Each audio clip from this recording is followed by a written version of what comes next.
We find out why solar batteries are banned in lofts.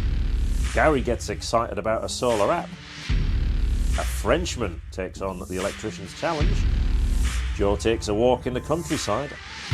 And we give away another 5 seats on the plane.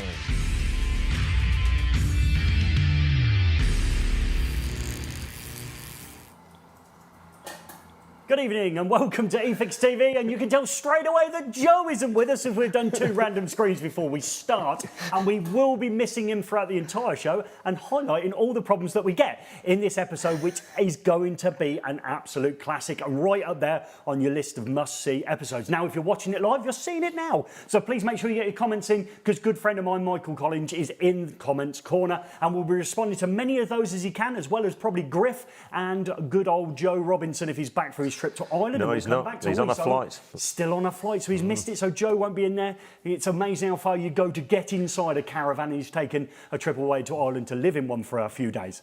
So tonight's topic, Gordon, is an absolute, say, barnstorm of a topic, because we're looking at the truth behind the Loft battery solar debacle. Banned, Gary, banned. Well, is it though? Is it? We're going to come back to what are MCS saying, and we'll need to unearth the person that has instigated this ban. Single-minded person, back bedroom, decided to ban that, and that probably links to who's in our green room, doesn't it? It does, yes. Let's just have a little quick look at our guests in the green room.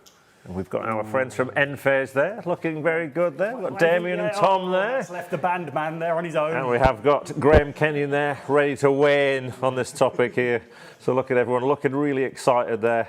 And obviously we'll see some Electricians Challenge action coming up as well. Yeah. And obviously stay tuned tonight as well, because there is another 5 lucky winners are going to obviously win a trip to Ireland as well, courtesy of Robus, all expenses paid. Yeah, and you say lucky, but you've been telling everyone it'd be unlucky if they're sitting next to me on the plane. I would suggest me and Rick are looking forward to handing out 5 more tickets so the excitement can really ramp up.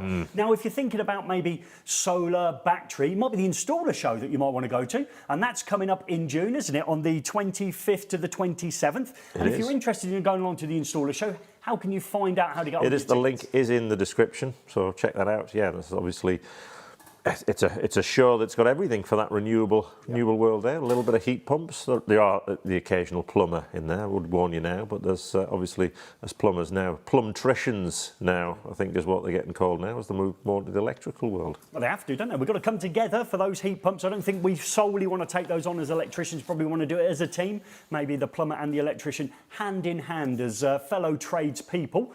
Okay, I'm not asking us to go anywhere near a painter and decorator at this stage. Now, when we talk about different trades, then we can talk about our trade, the electrical industry being the greatest of all trades, and we proved that when we played our football match against the plumbers, and it was a close 11-0 victory at Barnsley Football Ground, which I would imagine for the next 12 months can be very painful for most plumbers. We like to recognise our electrical industry, and we recognised it on that day with a massive win. But we're going to softly launch and let you inside a little secret what this year's categories are for the eFIXX Awards later on, aren't we, Gordon? Yes, we are, yeah, and I'm looking forward to get those open, actually, and obviously, yeah, putting shining a light on some of the best that this industry has to offer. So we're giving it as an early sort of understanding of what the categories are, so people can get their thoughts of who they want to nominate, or they might want to nominate themselves. What is the easiest way to win an award, any award, not just an eFIXX award? Well, a lot of people say it was, Gary, I never win awards. Okay. And there is a secret to it. Go on in, tell us. You have to enter. There's always a drawback, isn't there? Yeah. You have to fill a piece of paperwork in and either nominate yourself or somebody else. And if you do that, you're in a great chance, as will the people that will pick up the last 5 tickets on our plane this time round. Now, with the awards coming up, it is a sorry old time for us, because Chris Horn of Riverside College will have to hand back his trophy effectively. When I say trophy, his actual moniker of being eFIXX College Lecturer of the Year in 2023, and he's had a nice long run at that one. And he was in with us yesterday, making some electrical science and principles content for us under that College Connections banner. So that will be coming out in the new academic year. And I'd like to thank Chris not only for that, but everything he's done for us in the past about 18 months. He's gone above and beyond. So if you do win that award, that's probably the one not to win, because Gary's going to lean on you very heavily, as Michael Collins found out today. If we flick over, we can see, hopefully we can see Michael over there. So Michael, yes, we spent a few minutes already together today, haven't we? And I've already asked you to produce a video with me, haven't I? Certainly have, yeah. Yeah, so we're not going to let too much out of the bag. There's a lovely qualification that looks like it's going to work perfectly for adults training in the electrical industry. and we're going to do a little video on that in the future as well if somebody doesn't beat me to it. So that's one of those. That seems like we're ready to rumble. We are ready to rumble. Is there any great comments? Get them in early. Michael will take those down and we'll pass them on to... There was one from Griff Thompson. How many electricians does it take to lift a battery into a loft? Okay. Well, bombshell. We best bring in our guests so we can start that discussion. We have got Graham Kenyon, Tom Wilson and Damien Geralt. Here they come. Now, who's on the... Who's going to get the dreaded seat under? Oh, unlucky there, Graham. I think Who's on the emergency chair? The way you pull back there, gents. That was good when he goes to leave Graham to find his own seats. Okay. So, welcome aboard. Thank you very much. We had a great fun today. Well, some of it was long and painful. I'm sure we'll get to that quite shortly. So, we always like in this first section to come in just in 60 seconds, Tom. As you're next to, we will go with you first. Tell us all about yourself so the people watching the stream or on catch-up can obviously understand a little bit more about yourself. Yep, so I'm a field application engineer at Enphase. Been with the company since the beginning of the year. Previous to that, I was an installer and I helped set up a company for a renewable heating company. We did battery storage, EV, and also solar. And one of the only products which really fit the bill for a lot of the properties was Enphase. So after that, I decided to make the change and join what I see is the best manufacturer and the safest solution for PV. Okay, all right, that's certainly a very corporately scripted 60 seconds intro there, so well done for doing that one today. Did you ever put any of those batteries in lofts? No, I didn't actually. Mainly because it weighs, well not mainly, one of the reasons it weighs about 80 kilos. Okay, so because you're feeble, not strong you enough. can get it up. Okay, so we'll go with that. And we'll see how feeble you are in a few moments. Damien. Well, I'm Damien, 30 years old, working at Enphase for the last 8 years, and that was my first experience in the solar industry. I've been covering for a lot of regions, including the UK as well, and all the European, Western European region. I'm passionate about that, and I clearly see solar as the future, and we should equip all the roof that we are available for. So, also passionate about sport a lot, eating, traveling, and all the joy of the life. All right, well, I've read that before. We all like eating. Yes. No, the mildest curry on the menu. You had 2 bread rolls, didn't you, with rice? I think. Yeah, well, just mild food. That's good enough. And we'll see in a few moments how you got on a race wall, sort of a rivalry within the company. Okay, Yeah. so we'll see who's the fastest. I would like to say without no introduction, because you don't need one, but I think some people, you would believe it, maybe 1 or 2 people don't know who you are. So explain who you are, Graham. So, Graham Kenyon, I currently chair JPEL 64, which looks after BS 7671, the wiring regulations. I've been working in the industry for over 35 years now, and I started off repairing domestic appliances and commercial cleaning equipment. I moved through stage lighting and sound, and then had many years working with specialist systems in major infrastructure, mainly transport, highways, railways, airports. I've been an independent consultant for 10 years now, helping write standards for nearly 20 years. And we'll come back to that. Deep breath. Deep breath, yes. And it's, Graham's brought us in with his latest standard, upset a lot of people, that we'll dig into a little bit more. It's a surprise. Were you the only one who wrote that book? I did it all on my very own, just to upset people. Okay. Well, we've got it there. It's on camera now, so we know that's obviously the truth.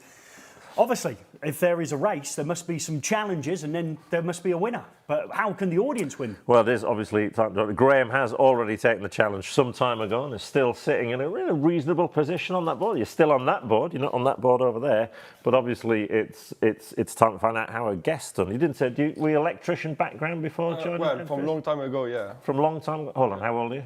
30. 13, you've been in for 8 years. It doesn't sound that long ago, does it? So For me, it sounds like. Sounds like it. God, gee. Right, and Tom, we're expecting high things, but it's obviously not down to us. It's what the audience think. It's time for everyone else to join in. I think we've got a little graphic there, Rick, haven't we? Somewhere. Let's have a look. I don't know. Well, we're still missing see. Joe, aren't we? Yeah. So we haven't got a graphic. Imagine the graphics on the time now. We'll say get your time in, won't it? There we go. So it is time to get your time in. So if you think that Tom completed the challenge in 7 minutes 56 seconds, put Tom 7:56. If you think that Damien did it recently off the tools 8 years ago, did it in 5 minutes 42, put Damien 5 minutes 42, and whoever gets the right time could win a prize by phoning Jenny. But remember, it's name and the time they did it in. So You only get one go at it as well. So yes. if you've voted Let's see once, what people start to think about that. We'll see. Oh, there's people in there. people, so So people already got Tom down as fast there, obviously been transitioning.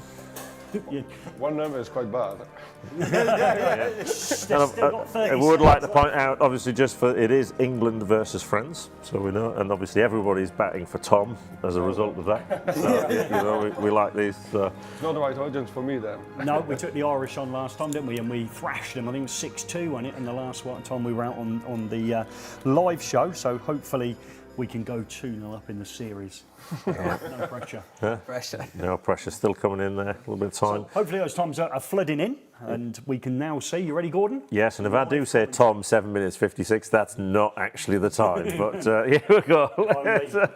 So who's up first then? Let's find out. That was the time. Defend yourself, whoever's up, because you're in for a bit of a kicking now. who's Here we up go. first? Who's up first? It is. this you, Tom. Okay, so Right. Look at the pace. yes. Well, hopefully it won't be as slow as it actually was, because it was mindfully slow, wasn't it, when we did it? Okay, so we're Right, going for socket socket, undoing the screw. So you kept the screwdriver in your hand. I quite like that as a tactic. Some people do it, take it down, pick it up, and off we go again. Yeah, right, That's one there's pull. the Now you've pull. had a lot of demonstrations. I let Rick do the demonstrations this time because Rick's time is appalling at nearly 6 minutes 30, and he always likes to give demonstrations that are really, really good. So the Struggling here. so what sort of demo did Rick give you? Oh, there we go. There we go. There we go. There we go. Edge it. What about the other ones? Oh, let's pull them back out again. So Rick's now absolutely grinning away, I would imagine, in the camera in his hands, because his demonstration probably missed the straightening part of it. Okay, there's a nice pair of legs just Thought turned you were up going to there. edit that bit out. So here we go. So second Yeah. attempt. Everyone does it on the second attempt. No one ever fails on the second attempt, Tom. So this should go straight up the tube. Oh, hey, rewind it. Meanwhile, go and get yourself a beverage, boil the kettle, and get it for a third time. It is the fastest of three, so it could have got better after this. Finally, Tom. Right, finally, here we Tom. go. Here we go. So round Lasico Bend, and then we're going into the black Lewden consumer unit. There are only one black consumer unit that I'm aware of in the industry. We will be talking about bi-directional and unidirectional devices later on. But if you've got them in a Lewden this consumer looks unit, aggressive there. You speeded is that up there, impressive. Gary. I've had to, because it is horrendously long, this one. So yeah, I did do a little bit of ×2, I think, there. So here we go. using This the is speeded cutters. up as well, believe it or not. Look, Whose how cutters are those? strong Are they the blunt ones from Yeah. my toolbox? Yeah, they are the blunt ones from your toolbox, yeah. Damien didn't use those. I blame the Did have the best screwdriver. I haven't seen whether that's gone back in my toolkit either. That's the one from Nipex. It's perfect for the consumer. It hasn't gone back in. I've lost that. Rick's shaking his head. That's never coming home again. Screwdriver's coming up later on though, in Rick's tool time. Right, let's see what's going on here. Another little bit of speeding up. Yep. Now it looks. Now normally I would mention your head, but that's the crown of your head. You've got quite a predominant crown there, haven't you? That's not an early bald patch. Okay. And when it comes to hair, you were on a losing one again with that, weren't you? I know, See, the fastest unfortunately. man with a perm, obviously ever to take on the race wall, because he is the only man with a perm ever to take it on with Damien. Okay. Fastest Frenchman on the wall as well. You'll be. Yeah, But will you be the fastest person at Enphase? I'll see. Yeah, there we go. What worries me now is I always think they're It's a high done, bar. and then you think, oh, they've got the consumer unit, so they're back. All right, I thought we'd done this. Yeah, no. Right. So still going. Right, here we Here go. we go. So concentration faces here. You actually had quite a hot curry, so at least your chilies on your, as you can see there on the top left-hand corner, your top trumps card will have a full set of chilies. I don't think Damien's will. What did you have again? 2 bread rolls and plain white rice, was And it? a glass of water. Yeah, no, fizzy water as well, Fizzy yes. water, yeah. And you noticed it was French as well when you got it? Yeah, Yes. Of always course. French. Yeah. Can't see how water tastes. Right. Oh, big Oh, tip a toes. bit of a big tip tiptoe there. toes. Yeah, we could have There's used no that. yellow pages, unfortunately. Oh, there used was the a step stand. you could have had. Yeah, we did offer you the step. Right, there we go. Not Chopping far some off. wire off. Here we go. Strangle it again. You wouldn't haven't use used those those side side cuts for a cuts, long time, have you? Because that is a poor technique. Notice he's married as well, folks. So any ladies out there, you've got to leave it. The trousers just about held up. I was wondering whether we'd have a full JB and even pressed it. Right, there we go. Disgusting with that, weren't you? Here we go then. So fastest Frenchman Right, ever here's to take on the this race for wall. France here. Here we Here go. we go. So we can just see it. In we go. Relaxing into it. Is it a natural hair curl? Well, yeah. Well, some people back in the 80s, it was a big thing in the football fraternity. Chris Waddle. Yeah, Kevin Keegan. Keegan had a big perm, yeah. So did lots of the Liverpool players. Right, there we go. Graham Souness had a perm. Platinum. Yozza Hughes. Anyone remember Yozza Hughes? Put the actor's name in there that recently passed away. Also played the captain of Titanic.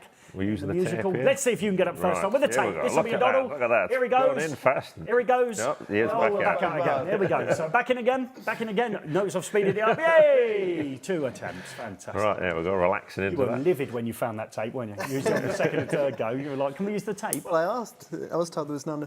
Didn't. It was there in plain sight, so was the side cutters and the terminal screwdriver. Tidying up So here, we've right. left the consumer unit. Please remember out that, the folks. We socket. will be back up Yeah. there. You've took the the better shears. cutter. Yeah, it's got the little groove in there. Yeah. Oh, yeah. I wonder if you got. Yeah, we're both lost kit here. Okay, so we're back up. I like that. So you've gone down. You're Yeah, back up. Now we're down again. Yeah, oh, we've decided to stay down. I don't know Jack in a why we box. did that. Yeah. So Now start the embarrassing moment. you have got to earth the back box, so don't forget that. That would be tragic. God, even the screws are painfully slow. Here we go. So let's. Coming let's up to lunchtime, I was a bit worried we're going to knock off a 2-hour lunch. Yes. I know how these things work. When in France, Yeah. they take a long lunch. Okay, so Right, here we go. So earth the back box, okay, and we'll see how we get on with these connections. The socket outlets in France more the push to make, aren't they? You have screwless sockets, don't you? That's more common, yeah. Yes, I've seen those. We've had a few on the channel Don't give before. a few excuses, Gary. No, Don't just- the just again, excuse out the bag. Fused by a screw. I mean, you managed to get the socket front off, and they had 2 screws in it, and the ones in France also have 2 screws in it. Oh, the one, yeah. So screws are not behind you. Hello, hello. Well, you've unassembled the socket here. What's happened here? So we've taken all the conductors back out again and started again.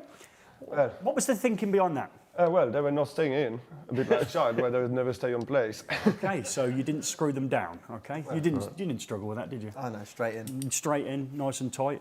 Yeah. Okay. So we've had the sockets in. You actually replaced the fly lead, didn't you, as well? You found that was too short as Yeah, it well. was too short. So you did that twice as well, didn't you? Yeah. That was good. All right. Okay. Well, Yeah. quality job. Yeah, Okay, we're not going for speed, we're going for quality on this one. So here we go. Eventually. So we're thinking we're done. Do you agree? Have we done the consumer unit, Gordon? No, we haven't. No, still got that to come. No, I'm You'd like, thinking, yeah, I was just you'd watching left the us, comments hadn't you? You there. were ready to drink. I did exactly the same. I thought, right, we're going to press the button. Now, you watch, I'll probably pan back for a big camera angle now. So even when I was doing the actual... No, Oh, we're doing the consumer unit. Yeah. So, here we go again. Yes. I managed to cut this down to about 3 and a bit minutes for everyone. But I don't know why you cut the 3 inches off the end of that cable. Really, it's, again. And it's when people in the old days used to strip one, terminated, strip one, terminated, like they couldn't strip all 3 at once. Concentration faces on there. I know we've just had a comment in suggesting, is it a ginger beard? Yeah, it is. Natural. Yeah, naturally ginger. Yeah, not many people dye their beard ginger. Okay, if you do dye your beard ginger, please comment below that you're a ginger dyer of the beard. Okay, so any reason it doesn't match your head? Sorry? Any reason it doesn't match your head? No. No? Okay. Oh, thanks for my grandfather. Okay, thank your father for that one. I like it. Fastest. There we go. there we go. That was it. Sneaked up on us there. Wow. Well, I'm glad that's over. It felt like a relief. I'd need to win something if I'd entered for that. So we've got to find out what we are for times then, Gordon. Let's have a look. Are we going this way? Oh, I don't know. Have to sneak around the back here. Let's just see. Obviously, the marker. Obviously, the marker to beat is Graham here at 4:27, which is a fast time there. Yeah, it was fast. Yeah, and people sometimes say we'll leave a space on the board. You see, but actually it's the bolts that hold it to the wall. So Not had that much hope. So first question actually on the Lewden Leaderboard: are we going to be fast charging over here on the? We've got the Sync EV chargers behind you there, Gordon. We've got a fast charging wall here, and we've got the, let's not call it slow, this is 7.2 kilowatt wall over here. This is a little bit slower, in order to get fully charged. well, luckily, please know we are on this wall, we're on at the least for the fast charging first one here. Actually, I think we've got some new magnetic tape here, some quality in this. This is heavy tape here as well. And we are actually not looking up here. We're looking above Graham. We're looking below Graham. This is Tom first. Tom first. So you did it in 4 minutes. Oh, that's all right. You did do it in 4 minutes. A good time. But it was 4 minutes and 51. Oh, that's equivalent of 5 minutes. So that just. Got a gap. That's the first, and we didn't prepare that. No, that's a good time. You're in sort of semi-electrician. No, you're not in electrician territory. No, former electrician territory. Most improved player. And Damien, there we go. Let's have a look. So again, Graham's sitting comfortably here. He doesn't have to worry about his time there. But you did do it in 4 minutes. So you're on this one. 42. So down there with Callum just on the edge of electrician territory there. So that's a good. It's not great, is it? It's a win for France. It's a win for France. As usual. Oh, yes. The Six Nations. Yeah, it is. Yeah, okay. So that's a win for France. Well done. Well, Well done, Damien. I would like to say you didn't have much to beat, but obviously you got a lot quicker when I left you because I obviously had to go and edit that horrendous first. You were over 8 minutes first time, and you were deep in sevens. So you actually, if we'd have only had one race, you'd have been on this wall but winner. So that you got to balance out. No, well you lost, so you got to prefer that. So that means obviously we've got to find out who's sweeping up. I think we know who's sweeping up. Okay, you worked that one out earlier. I had to defend it off. Have a look who tidies up. Let's have a look at our green cable room, where our green cable bin is. There we go. Oh, another rainy There's a day. lot of scrap there as well, isn't there? Look at that. I think we're nearly due to cash that bin in, actually. If anyone's not got a green cable bin yet, the link is in the description. And obviously Doncaster Cables give us the cable, our guests turn it into scrap, we put it in the bin and take the cash for it. So there you go. quite fast. And it's Yeah, great, that's great, fast great stuff. system. You see them popping up all over now. A couple of colleges have been involved as well. So we just had one go in at Lincoln College. Does that fund a lecturer's Christmas meal or something Well, like hopefully it does. It used to for us. Yeah. So hopefully it is. So hopefully someone's got a phone number coming in for the burner phone if you want to ring Jenny. Jenny asked me not to say it. She is now single again, folks. So it is also a dating hotline. So if you've got any aspirations to spend some time with Jenny, get your times in. Hopefully you'll win. Maybe she'll be on the trip to Ireland, which we're giving away later on. So good. I don't know who won that one. Do we know if we've got a winner? Sean Dempsey. Sean, again? Oh, Sean Dempsey. Cool winner. Wow. Can he send in the lottery numbers for this week or something? That fella, I tell you. Wow. Yes. Right, so let's dive into some meat and veg. Let's just bring up the standard first that we're going to be Graham's standard that he created in his put back you right. bedroom. It's all his fault. So let's have, we've got an image of that record on my screen. No. Where's Joe? Okay, that's It's it. on your laptop, is it? Yeah. Yeah. No. No. There we go. Hey. We never missed it. So that's what PAS. So 63-100. Is that what it's known in colloquial terms, or is it? Yeah, past 63100. 63-100. So what's the difference between a PAS and what we'd normally see from BSI, a good traditional British standard? One's BS, the other's not. Well, there you go. Well, thanks very much for watching. So, BS is a standard, a British standard, and goes through a development process that is described in BS0, which is the standard for standards. PAS is a term that is used now for fast track standards. They usually have a sponsor. So in this particular case, it's the Department for Energy Security and Net Zero, as we see on the logo on the front. And it is a quicker way of bringing a standard to the industry. And normally, when I say that, you might not believe how long it can take to get a full British standard together, but it can be years. Right.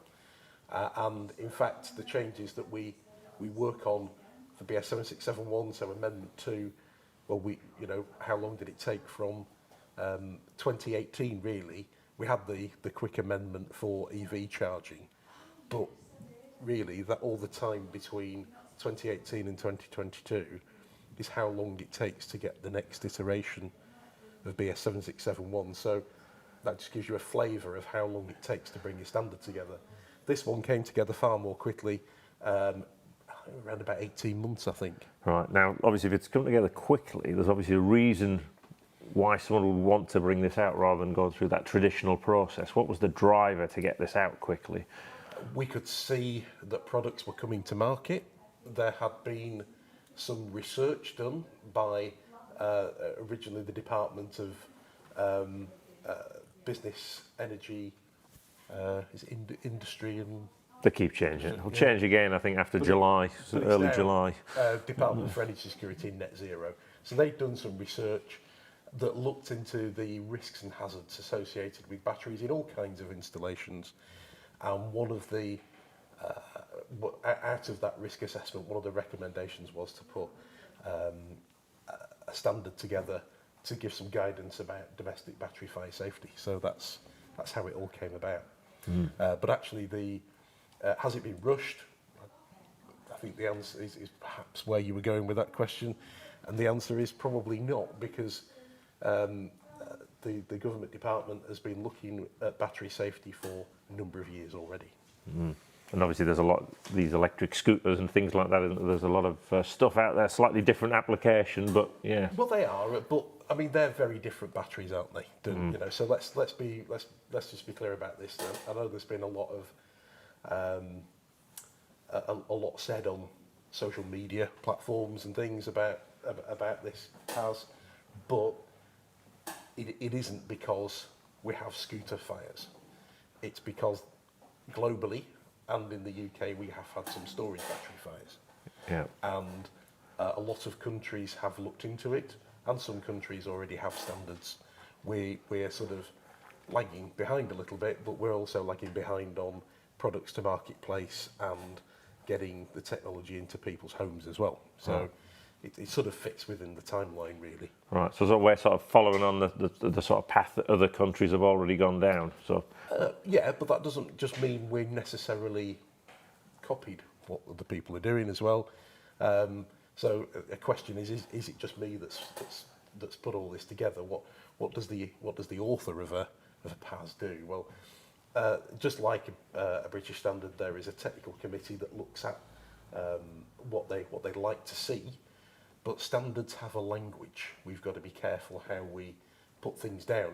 So we've quite often heard about what does shall mean, what does should mean, what does may mean, and having a good background in standardisation is what the author is needed to do for a PAS. And so that was really my task, wasn't to invent what goes in it, but to take the will of the technical committee and bring it into what they'd like into standard speak that we see now in the PAS. And some of the popular misconceptions when it first sort of materialised was they were worried the battery was going to cause the fire. Okay, so we think about other things. We plug in tellies, we have a fridge on. Some people can have their fridge in their garage for 22 years and it still be working nicely. But it wasn't necessarily it was going to catch fire itself. It was in the event of a fire, the problems that having a battery storage system inside of, in this case, a dwelling would be an issue. Can you just sort of tell us, because people will talk about different batteries, lithium ions, the one, and runaway, and all these other things they talk about, and we've seen mobile phones on the front of cars catching fire and causing an horrendous mess, and that's a potential. Is there one battery that's worse than the others, or if we were blanketing over our batteries in general, an issue if there's a fire? So we've been using batteries for well over 120 years, maybe or a lot longer than that. Have we, Gordon? I don't know. Yeah, I just thought you must have fitted them back in the early days. Boom. Matinee on a Saturday. And traditionally, of course, lead acid batteries have been the go-to, and we've got to know how to use those safely. We have them in cars, we have them in caravans, and so on. And we also, of course, in homes have small ones in things like intruder alarms and that kind of thing. So batteries aren't necessarily dangerous per se. Bit different though if you want to put a lot of energy into one place, and we've been doing that for a long time as well. Even in places like London Underground stations, where some people know that work in that industry, there are special fire precautions legislation for underground railway stations after the King's Cross fire, and we still have batteries in underground stations. However, places like London Underground stations and lots of businesses that use them, data centres that have big UPS, they have a duty holder and fire risk assessments under the fire regulations. Of course, very, very different with domestic premises, where we have the potential for a number of different hazards. So we've got toxic fumes. When could they happen? If the battery itself sets on fire, but more likely if the battery is a victim of fire or it's at fault. And the good thing or bad thing about batteries is that unfortunately there are different risks with the different chemistries, because all batteries work very well because they have horrid chemicals in them. And that's what makes a good battery. So there are different of those hazards, the toxic fumes or vapours, explosive gases. Lead acid batteries, of course, generate hydrogen most of the time. So good ventilation is required. The good thing is that hydrogen is very light, and it gets through very small gaps. So whilst good ventilation is necessary, it doesn't have to be that brilliant, and usually fresh air for small concentrations of batteries is okay. For bigger batteries, of course, you need special ventilation provisions. And we've got standards for those. But those mainly concentrate on commercial industrial installations, and this is the big issue. Michelle, if you want to go to bed now, please go to bed. You don't have to listen to any more of it. Our battery solution downstairs is fine. Please go to bed now. Okay. So it's part of the problem because we're shoehorning this technology into a building that could have potentially never been designed for it. And I think you've got a classic example of your own heating system at home. Absolutely. That links in nicely with this. Is we're trying to find somewhere to dump this thing, and we don't want to see it. So we might have ended up putting it in a loft, and then it doesn't necessarily be the right location for it for lots of reasons. Absolutely. So a good example of older premises not being designed for newer technology is gas fires and central heating boilers. So we went through a phase of fitting gas fires into, say, 1930s housing that had chimneys. And later on, the line mortar disappeared, and we were allowing carbon monoxide back in. So that's when the rules started to be quite firm that you needed a flue down the chimney. Move forward a few years, and I think back in the 1970s, the house that we moved into had a central heating boiler. We wanted to replace it. It packed up. We wanted to replace it for a combi, and where the original boiler was no good because the flue was too near the windows. And there was nowhere in our house that was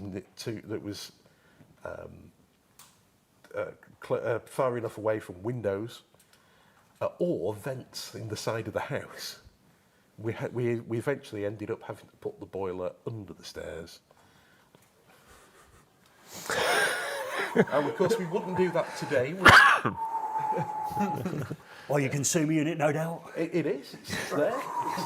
It is. And your battery. But again, we wouldn't do that today either, would we? No, we wouldn't. But this is how things have changed, and we flew through the wall there, but we still had to seal up one of the vented bricks to prevent the carbon monoxide coming back in. So we find out things about safety issues, and we deal with them. But that house really wasn't made for gas central heating. It originally had 2 coal fires in, and appropriate. That circles you back to maybe some of the properties aren't really designed to have batteries inside the property, and obviously it's easier to maybe suggest that a good solution would to be outside. I mean, we've got the same thing as we move forward with lots of changes to BS 7671, for example, where we have requirements for surge protection. There's existing buildings with lightning protection systems to BS 6651. If you have a lightning protection system and you want to put surge protection in because you're doing a major refurb, how do I balance BSEN 62305 versus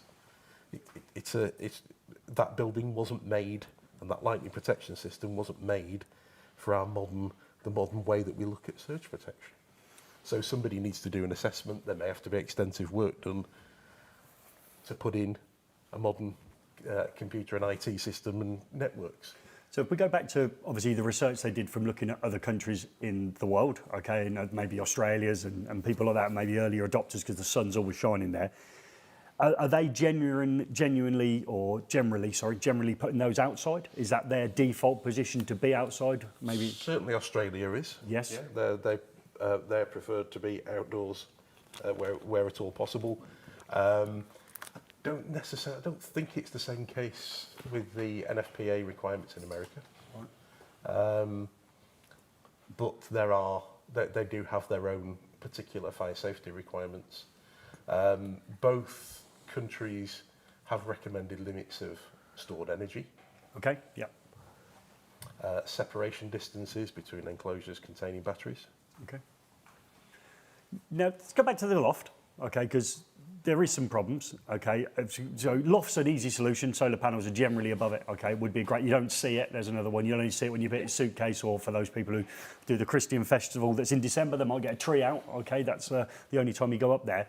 But you described that space and the issues it's got quite cleverly when we were chatting earlier on. Can you just go back through why the loft from a space point of view is probably not the right space? So in a lot of premises, the loft doesn't have the same fire protection requirements as the habitable spaces. So if there is a fire in a loft, it can spread through a number of habitable spaces. Right. And if we think about terraced houses, well, sometimes there isn't even proper separation between yourself and next door. Yeah. And in fact, if we go back far enough, and when I say far enough, it's probably over 100 years or so. Terraced houses with no separating walls all the way down. Okay. Where they were put in later, if there are any in some of those properties. So I can see what's going to happen in the comments. So if that's the case, what if I built a little room in my loft to house my battery? I'd be all right then, wouldn't I? Well, if you make a room, of course, you've got to comply with the building regulations.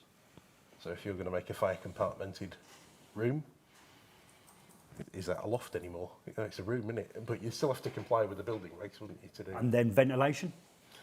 You have to build in your ventilation because, as we've seen, nasty chemicals, they can be generated by some battery chemistries naturally as part of their process, but normally, if there's a fault or if the battery itself is the victim of a fire, that's when that'll go wrong and we'll have nasty chemicals. So we've got fire in that loft with the battery. Actually, that's going to be, those chemicals, that we've given a good example, are in all the rooms upstairs, potentially. If they're heavier than air, yes. Okay, and then cavities, so it's, where people are thinking, if I put a bit of fireboard down, okay, or I'll put some anchors on the wall because they thought maybe it's a fear that the joists would come down and the battery would crush the firefighter, which I'm sure was a consideration as well to a certain degree. Absolutely. I mean, there are a number of things that that different people bring to the table that you just wouldn't even think of. Right. None of them get over what you've just described. An open loft that's one room, the gases can get everywhere and all the rest of it. Nothing gets over that unless you're applying for planning permission, making a separate room and ventilating it. Pretty much rules the loft out for me, Gordon, you? Yeah, I mean, that would think with the tech, you'd be you'd struggle to justify. I think I'd struggle to justify putting the battery in the loft if you can get it up there. Yeah, if you can get it up. We'll come back to that because Michael had a really good comment about people from the MCS, so we're going to go over there because this links in brilliantly. Okay. So, hello, Michael. How are you? Evening, not bad, thanks. Yeah. Yeah, good. So we had a comment come in. I don't think it come in on social media before the show, but you certainly had read it before the show about some of these MCS installers and the guidance they're getting currently about batteries in roofs. Can you just remind me? Yeah. So MCS have got a working group that's taking place in mid-July, and at the moment they're saying carry on as you were until the working groups met and publish the findings. So if they're putting them in lofts at the minute, carry on doing it. Carry on as you were until the working groups met, and then further guidance will be put out. So they've got a 2-month reprieve. There you go, Graham. So I'd like you to answer that one. Absolutely. So I think if you have a look in the MCS standards, MIS 3012 batteries, it says you've got to use the latest version of the AET's Code of Practice. Well, the latest version is now the 3rd edition, and if we have a look in there, it says, under the domestic lofts, not recommended. I mean, it guts me that, you get that, and quite right. You see why people could be angry in the comments and always, I've been told this, and you're telling me that, and all the rest. Who do I listen to? I don't trust anyone. I think just from that issue on the loft. To be fair, I think, and I've seen the MCS communication, and I think what it said is that nothing as far as the standard has changed. Right. but the standard says use the latest version of. Yeah. Okay. As a code of practice. Now, the code of practice doesn't mandate you to use PAS 63100. The reason for that is we finished work on the on the code of practice before PAS 63100 was available. And of course, you wouldn't ever say you must use something we've not seen the last version of yet. And there are different technical committees that put those things together. But the interesting thing is that both of those technical committees say, not in the loft, please. I think they'd be struggling to be coming out of that working group in about 2 months' time. They'd be dragging themselves across the floor by the nails. I'd be surprised if they didn't change. Everyone wants to hear the answer they want to hear, don't they? You know, I'm fitting them in lofts, it's the best place, but that's where I want to fit, which is quicker and easier. You're just going to hear that as an answer. I think your story of that battery in the roof and the problems it can cause for the rest of the house should just draw a line under it. I mean, to be fair, I think some, you know, as well, if before PAS 63100 came out, people might have taken on contracts for larger organisations, and those organisations might have said, "You'll do this job, and you'll put them there." Yeah. You know, so not everybody's in the same boat where they had necessarily a choice, did they? Yeah, it's been But specified, and someone's that is the contract says put them in there. So. And they could have been installed well before the guidance and all the rest of it. So we know that about overcurrent protection devices, and the more stuff we learn, the more stuff we know, and the more stuff we have to change. Now, if you were to plump for an area inside of the dwelling or building, okay, and we're not going to put it on the outside, is there a preferred area that you think that would be one that our installers might go, yes, I'm in a good place, Graham said I'm all right? So we have to be a bit careful, don't we? Because there are a number of different provisions in the PAS of not near this and not too near that. But you know, the next best choice is probably going to be an attached storage building or attached garage. Downstairs toilet. I think you heard there, Michelle. Downstairs toilet. Okay, so we're talking about a garage. Yep, so on a wall space where it needs to be in relationship to what's in that garage could be a viable option. I know a lot of electricians, see them on social media as well, they are pretty much putting them in garages. Okay, if they're not in garages, you're suggesting probably outside, yes? Well, the PAS says outside is your first choice if it possibly can go there. Yep. Now there are difficulties in some premises, as just as I found out with my where to put my new gas boiler, because the old one, the flue was too near the window. Whichever room we'd have picked it in, we were too near opening windows. Yeah. We'd have been in a right pickle. You were chuffed. It was under the stairs, though, weren't you? You were. It was out of the way. You were chuffed at the time. No, you were. You were. No, because luckily in our house, in every room we have got windows that are full opening, escape windows. Have you put some shelves in there for an airing cupboard? you took a long time. Yes, folks. That's a yes. Drying clothes in there as well. There's a towel on there. Yeah, absolutely. Yeah. No, because don't forget where it is, because the height's got to be at. Anything that goes in there is going to have to be below it, isn't it? And you know, with combi boilers after they're a few years old. Set fire to your stairs? Yeah, leaks, don't they? And you need bits and pieces of. He's drying clothes in there, isn't he? We know he is. It's just coming. He's chucking it down outside. He's open on the back of the door. Shut it. That'll be dry by the time I get up in the morning. Okay, so interesting now, and I'd love the feedback. We need that feedback coming in. Where's your preferred solution? Are you a little bit not worried because obviously what you've done in the past is now the changing and the thoughts have changed moving forward? Gordon, where do you want to go next? Well, it was interesting actually. We tracked back to a video we made a few years ago. We visited that project in Wales, yes. Which was an early one with solar battery heat pump. On that, the batteries, and this was a specified installation by a leading consultant engineer in this country, and they had the battery. It was either in the hallway or the kitchen, Kitchen, which is probably two locations you don't want to have them in.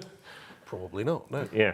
well, the hallway's going to be an exit out of the building, isn't it? So yeah. It's going to be But there is a challenge in the it's probably how people design the houses, isn't it? And that's great if you're designing one today, Gordon, and you're going to build it from scratch. Yeah, if you've got maybe a large extension to go on the back of your house where you could also put a plant room in. Evening, Mr. Hammond, how are you? Yes, not too bad. How are you? Good. Are you having an extension soon? Yes, we are. Okay, and what are you planning on doing with that extension? Are you going to have a plant room Yeah. and an air source heat pump? I think so. that's right, isn't it, Gordon? Yeah, that's right. Okay. Right answer. But initially, you didn't have a plant room on your mind. You were thinking about how much you could cram in there for family space, and then we had a conversation, and when you went back to your architect, and what did he say? He said it was a great idea. He said that it's happening more and more, and he's being asked now to put plant rooms in more extensions now because of this green technology. Yeah, okay, that's good. All right, we've got that on. Cut that footage out. He's having an air source heat pump, so that's good. We got it on camera. So sorry, Lisa, if you were watching and tuning in. That's the issue, isn't it? Like you said, we're shoehorning stuff in that isn't designed to be in the property as it was first intended, and therefore we've got some issues. But we've got to be mindful of them. I mean, look, we've been through the same learning process with consumer units, haven't we? Where we had larger and larger consumer units, then we had problems with worries of consumer unit fires, and now really, it's becoming a not recommended place to put them under the stairs where we always had them. Yeah, along with our device protections changed.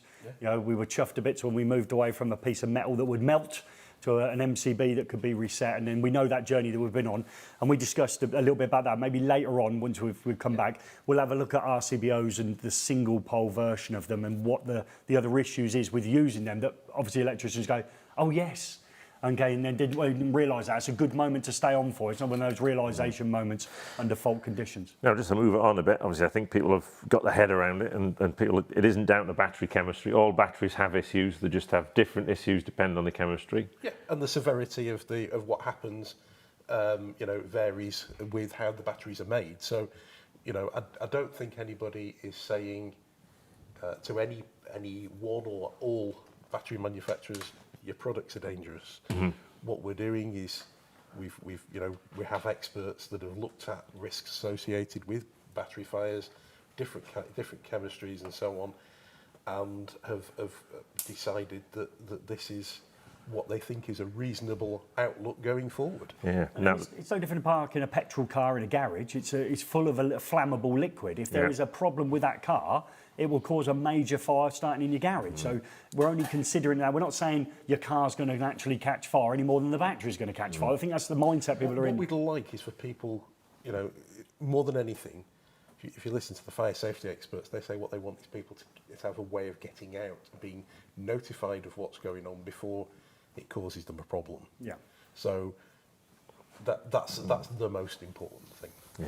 Now, just moving on a little bit from fire, because there's some other stuff, there's some other interesting things in the standard, and obviously a few you brought up your plant room, Gary. There's some stuff in there that's a little bit. There's some challenges in there, isn't there? Is there? What's the thing on the wall next to it? It's not the toilet roll holder. It's the extraction system. The fuse extraction system. Fuses for the battery. Yeah. So we've got those here. Obviously, we've got a system that is a system. Okay, you've said to us, and quite rightly so, you'd prefer all of the technology to be enclosed in the manufacturer's container. Okay, I always suggest it looks like a fridge. So if you've got it all in there, and effectively the electrician's cabling to the manufacturer's box and not bolting a load of extra stuff on it. But with that overcurrent protection in there as well. So this is. My wife is watching. Yep. So the important thing is that if the overcurrent protection isn't in the battery. Yes. If something happens, let's say rodents eat through your red and white cables, and they short together, you've got yourself a little arc welder going on there. Yeah. It's not even a little one. No, it's a big one. Yeah. We haven't got rodents, okay? I'd just like to say we're quite clean living at our house. We tidy up at least every fortnight, so she'll be going mad now on there. All right, Michelle, don't pull the industrial fuse holder while you're in the toilet. Plant room. Yeah, plant room. We've got a plant room. But yeah, I mean, the sort of technology, as we said, some of the products, batteries, the lithium batteries themselves, there is no domestic lithium battery standard. Lithium batteries themselves are tested to an industrial battery standard. Some of the connectors that we've seen used are industrial battery connectors. They need to be in an enclosed battery room, or in a home, they need to be in a box that's preferably secured with screws or something, some way of getting into it that uses a tool. it's one of the difficulties you notice in the PAS. It doesn't actually refer to the battery standard, because BS 7671 requires you to select products that are that comply with a harmonised standard, preferably. But that if we look at 511.1, regulation 511.1, it says that the standard has to be pertinent to the use, doesn't it? It says so. Industrial battery, domestic. It's a bit difficult, isn't it? But then, isn't the AC battery, like a DC pack with AC inverter in this, isn't that something that is a good solution then? Well, absolutely, because then you can build a product to a particular standard that contains the batteries, and the whole package can be certified. Okay. And that's what is it 62933 -5-2, the energy storage standard, I don't know. is all about. And that does cover domestic batteries, sort of domestic use. So you've got these industrial batteries that have then been built into these sets of products that are then suitable for domestic use. And so you're absolutely right, yes.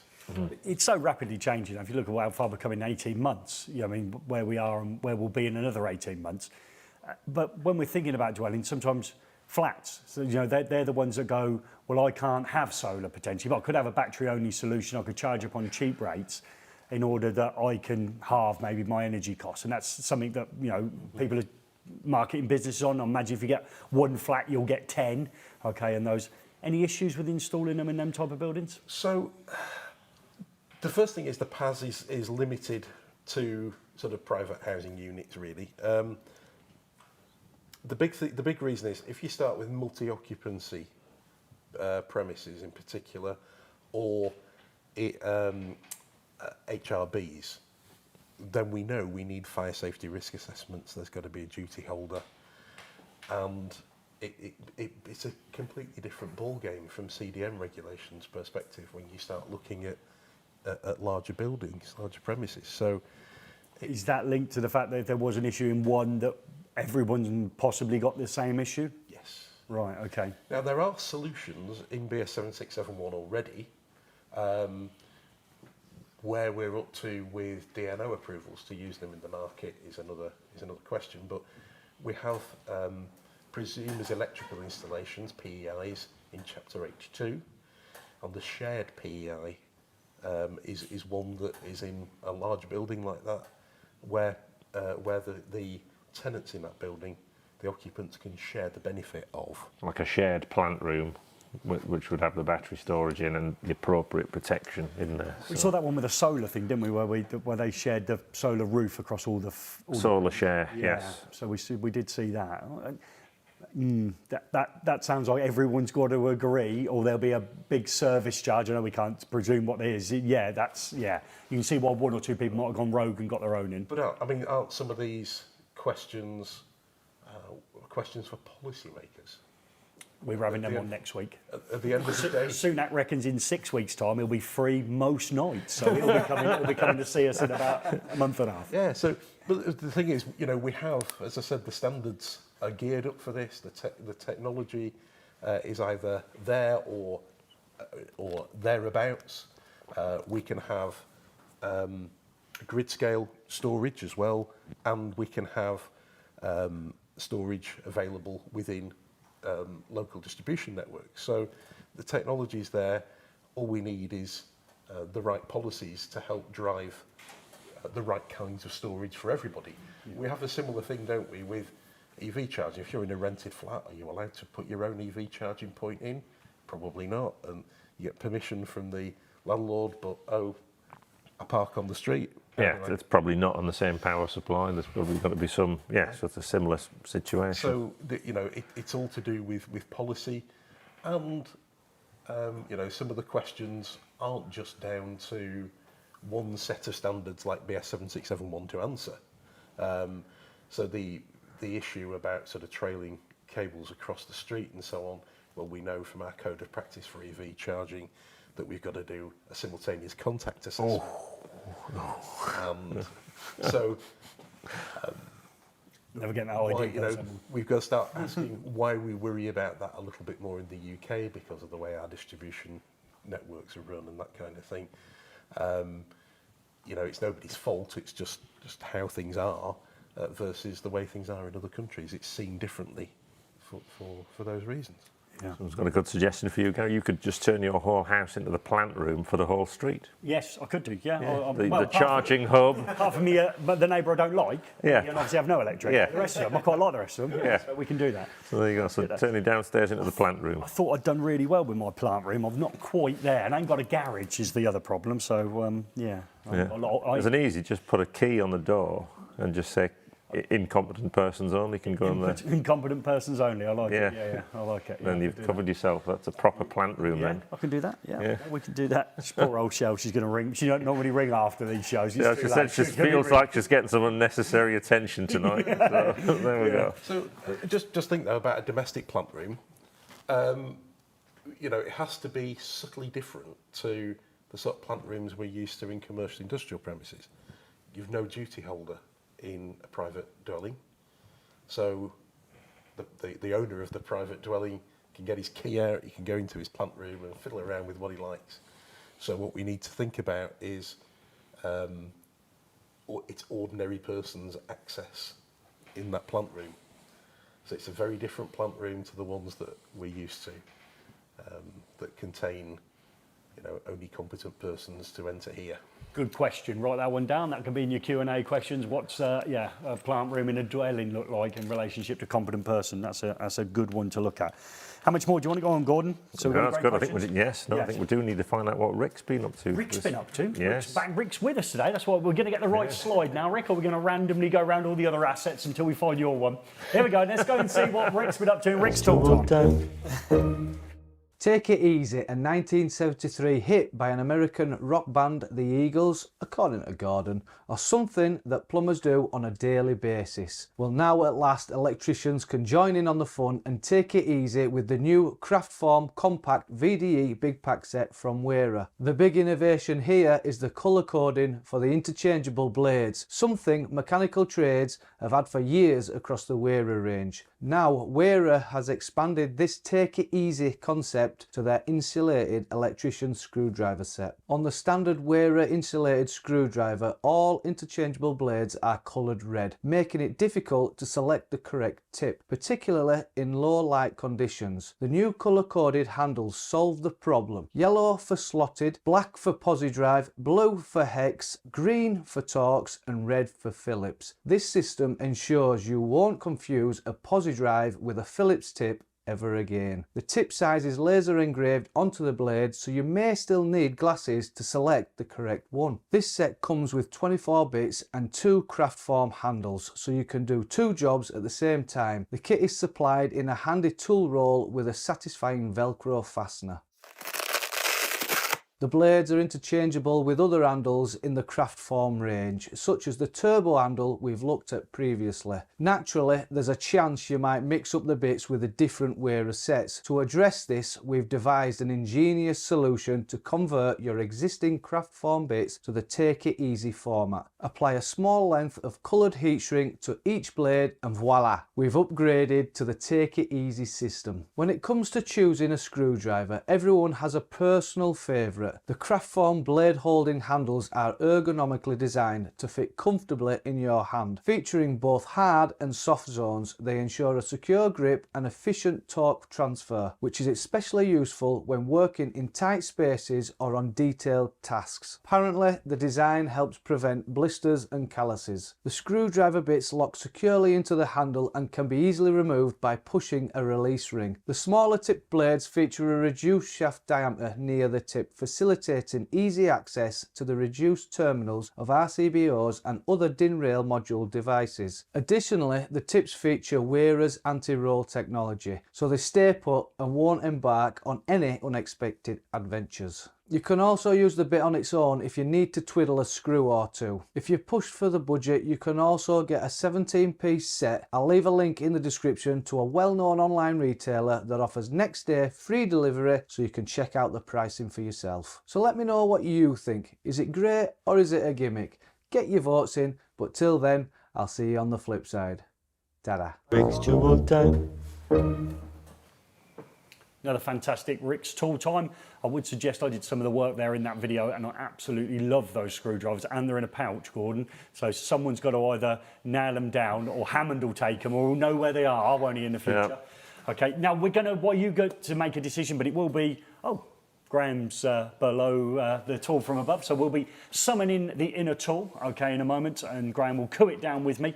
But while we're doing that, you're obviously going to have a chance to vote whether it's great or a gimmick. So while you're doing that, I'm going to go over and see Michael, see how many great questions we've had in. There should be loads, folks. So back to you, Michael. So what we got coming across on this then? What's the... Yeah, I've got several questions. Can rules be applied retrospectively to existing installations? So if an installation is being done now, can those rules be applied in the form like a periodic inspection in future, meaning my batteries are compliant in the loft? Standards are never retrospective. However, Caveat there. however, you would always, in a workplace, revise your risk assessments when standards change and new ones come out. And in a similar way, we know the advice we have for periodic inspection and testing in the industry does change over time. So I can't say at some point in the future, the advice, somebody might decide the advice is not anymore, but I don't have a crystal ball to see when the industry might make that switch, but it's not retrospective. Okay. How many battery fires have there actually been? So how many battery fires have there been in the UK? You would have to ask somebody other than me for that information, I'm afraid. No problem. Another question that's come in is, will there be a ban on electric vehicle charging points being installed in garages, being they've got a battery in as well? I mean, I don't like the word ban. However, advice from some insurance companies already says, if at all possible, charge outdoors, or some insurance companies saying no charging indoors, particularly if it's attached to a habitable building. And I think that's where it links in with the batteries as well in the dwelling. I think that's where people can get caught out, is that your insurance company are going to add it to the fine print no one ever reads. They just look at it and then all of a sudden find either they'll be completely uninsured and they'll only find that out when that moment make a comes in claim. time, or it'll just be an horrific price for your thing, so you'd end up almost being forced to move their location. They'll have the final say. Yeah, on that sort of thing. Well, there is so the Risk Authority put together some guidance. So that's like an association for insurers, and they put together RC59 for EV charging that contains some of this advice, and also RC62 for solar PV. Now, I don't think there's anything specifically for storage batteries of the type we're looking at here just yet, but It'll catch up. watch that space. Yeah.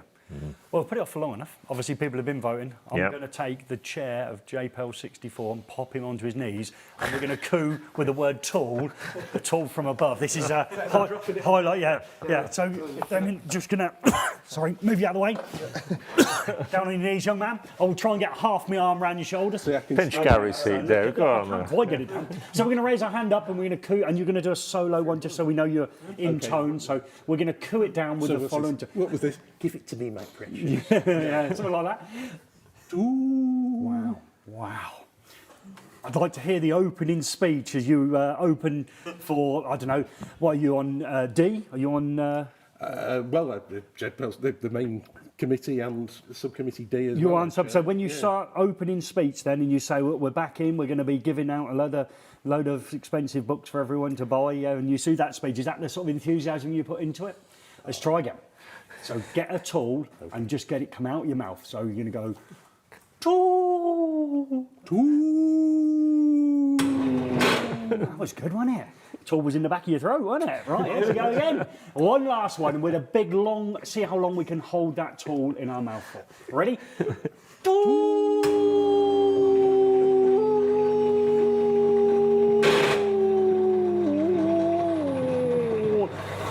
That's the longest tool ever. Right, up it goes again. We need to read the board. So it's going to be purely your decision, Graham. So Have a look inside there. Rip open the Velcro. They're mine, by the way. So there they are. So they've taken. Not yours anymore. No, they've taken a standard set and just put some coloured rings on them, and that's a new tool. It's obviously Are these the German standard colours, the French standard colours, or the UL? well, it's a bit like ferrules. Okay, this is probably the German standard, and then the French will have a completely different one. And then Germany will do a second standard, and that'll be different than the other two, but some will be similar.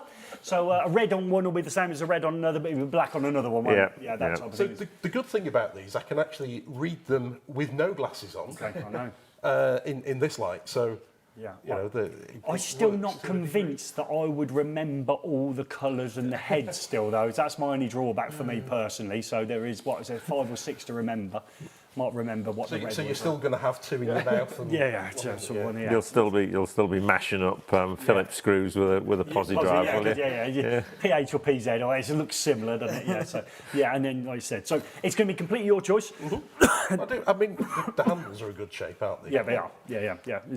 It's a nice tool you've got there. I wonder how many engineers it took to get to this point. Imagine Germany, cool, it could be There was hundreds. probably a committee was assembled at some point. I've got to be careful actually because we're actually going to Germany next week. So And to a tool company. and to a tool company meeting a lot of German electricians, so we could upset a lot of them before we get there. So Where are we going to So- put these?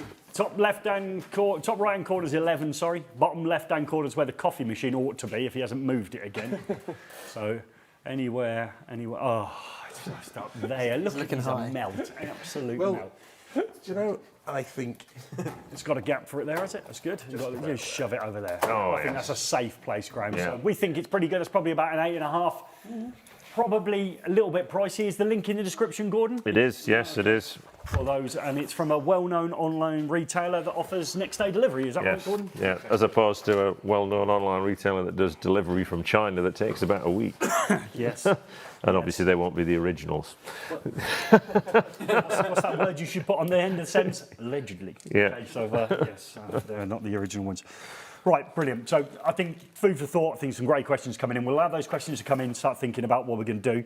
Well, where there's a problem, there must be a solution or a different way of thinking about it. And I think even, being a solar man myself, okay, I've got the traditional solar system, but you've got a bit of kit that attached to the back of a solar panel that gives it a little different spin, Tom. What have you got there? Yeah, so instead of your centralised inverter, which sits in the middle of your house, instead this is Plant room.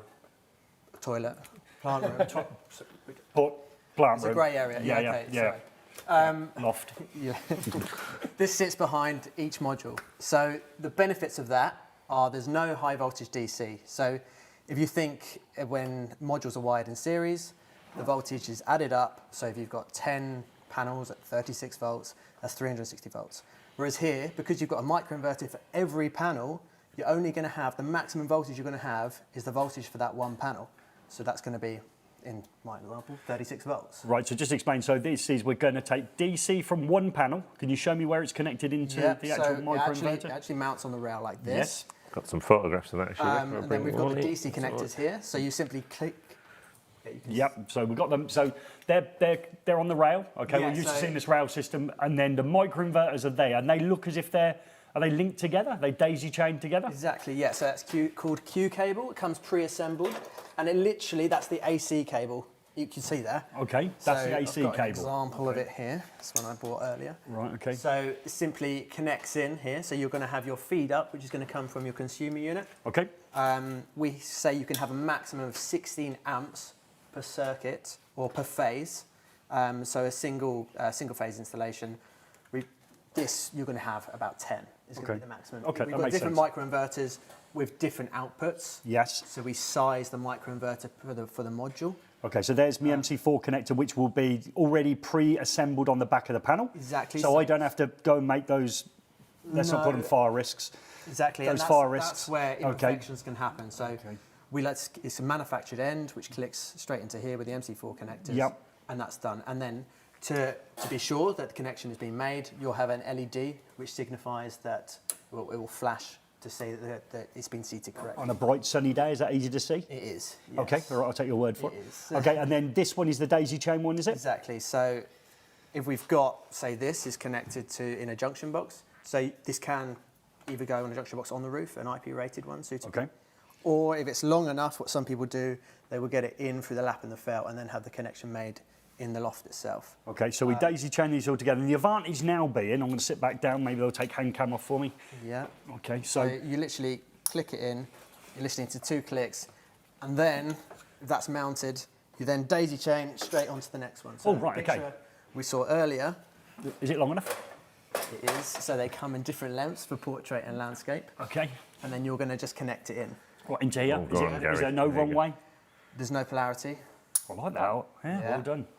Okay, so that's it. I'm connected now. Exactly, so we've got our supply this end, we've got our microinverters daisy chained, and then this end, Do you feel like you're de-skilling the industry? Is that where you are? These microinverters, just plug and play and leave it in? Surely being up there making off a load of MC4 connectors that could fail would be a better way of doing it, wouldn't it? we're streamlining the industry. Okay. so it's Streamlining, I safer like that, And more yeah. effective. Okay, so the massive advantage for me for having a microinverter is obviously DC straight in, then we go to AC. Yeah. And electricians are really, really, really comfortable with running AC through the property.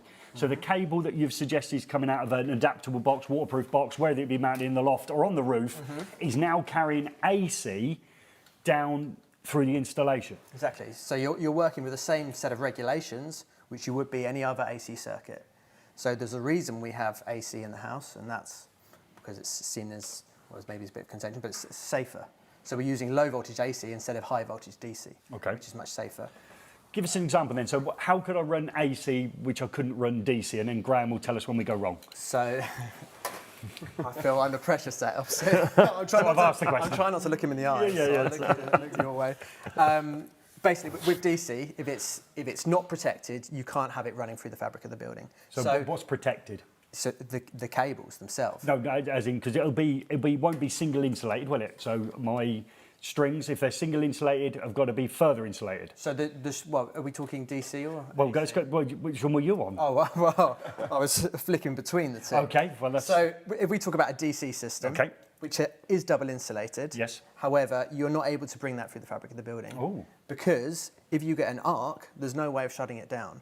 There's no breaker which is going to trip, and most likely you're not going to have a DC isolator somewhere where you can shut it off. So in that event, you're going to have to wait for the sun is the power source. So there's no way of turning off the sun, unless maybe you're up north. It's not very sunny. No. Yes, absolutely. Assisting What? down most of the time. What? Yes.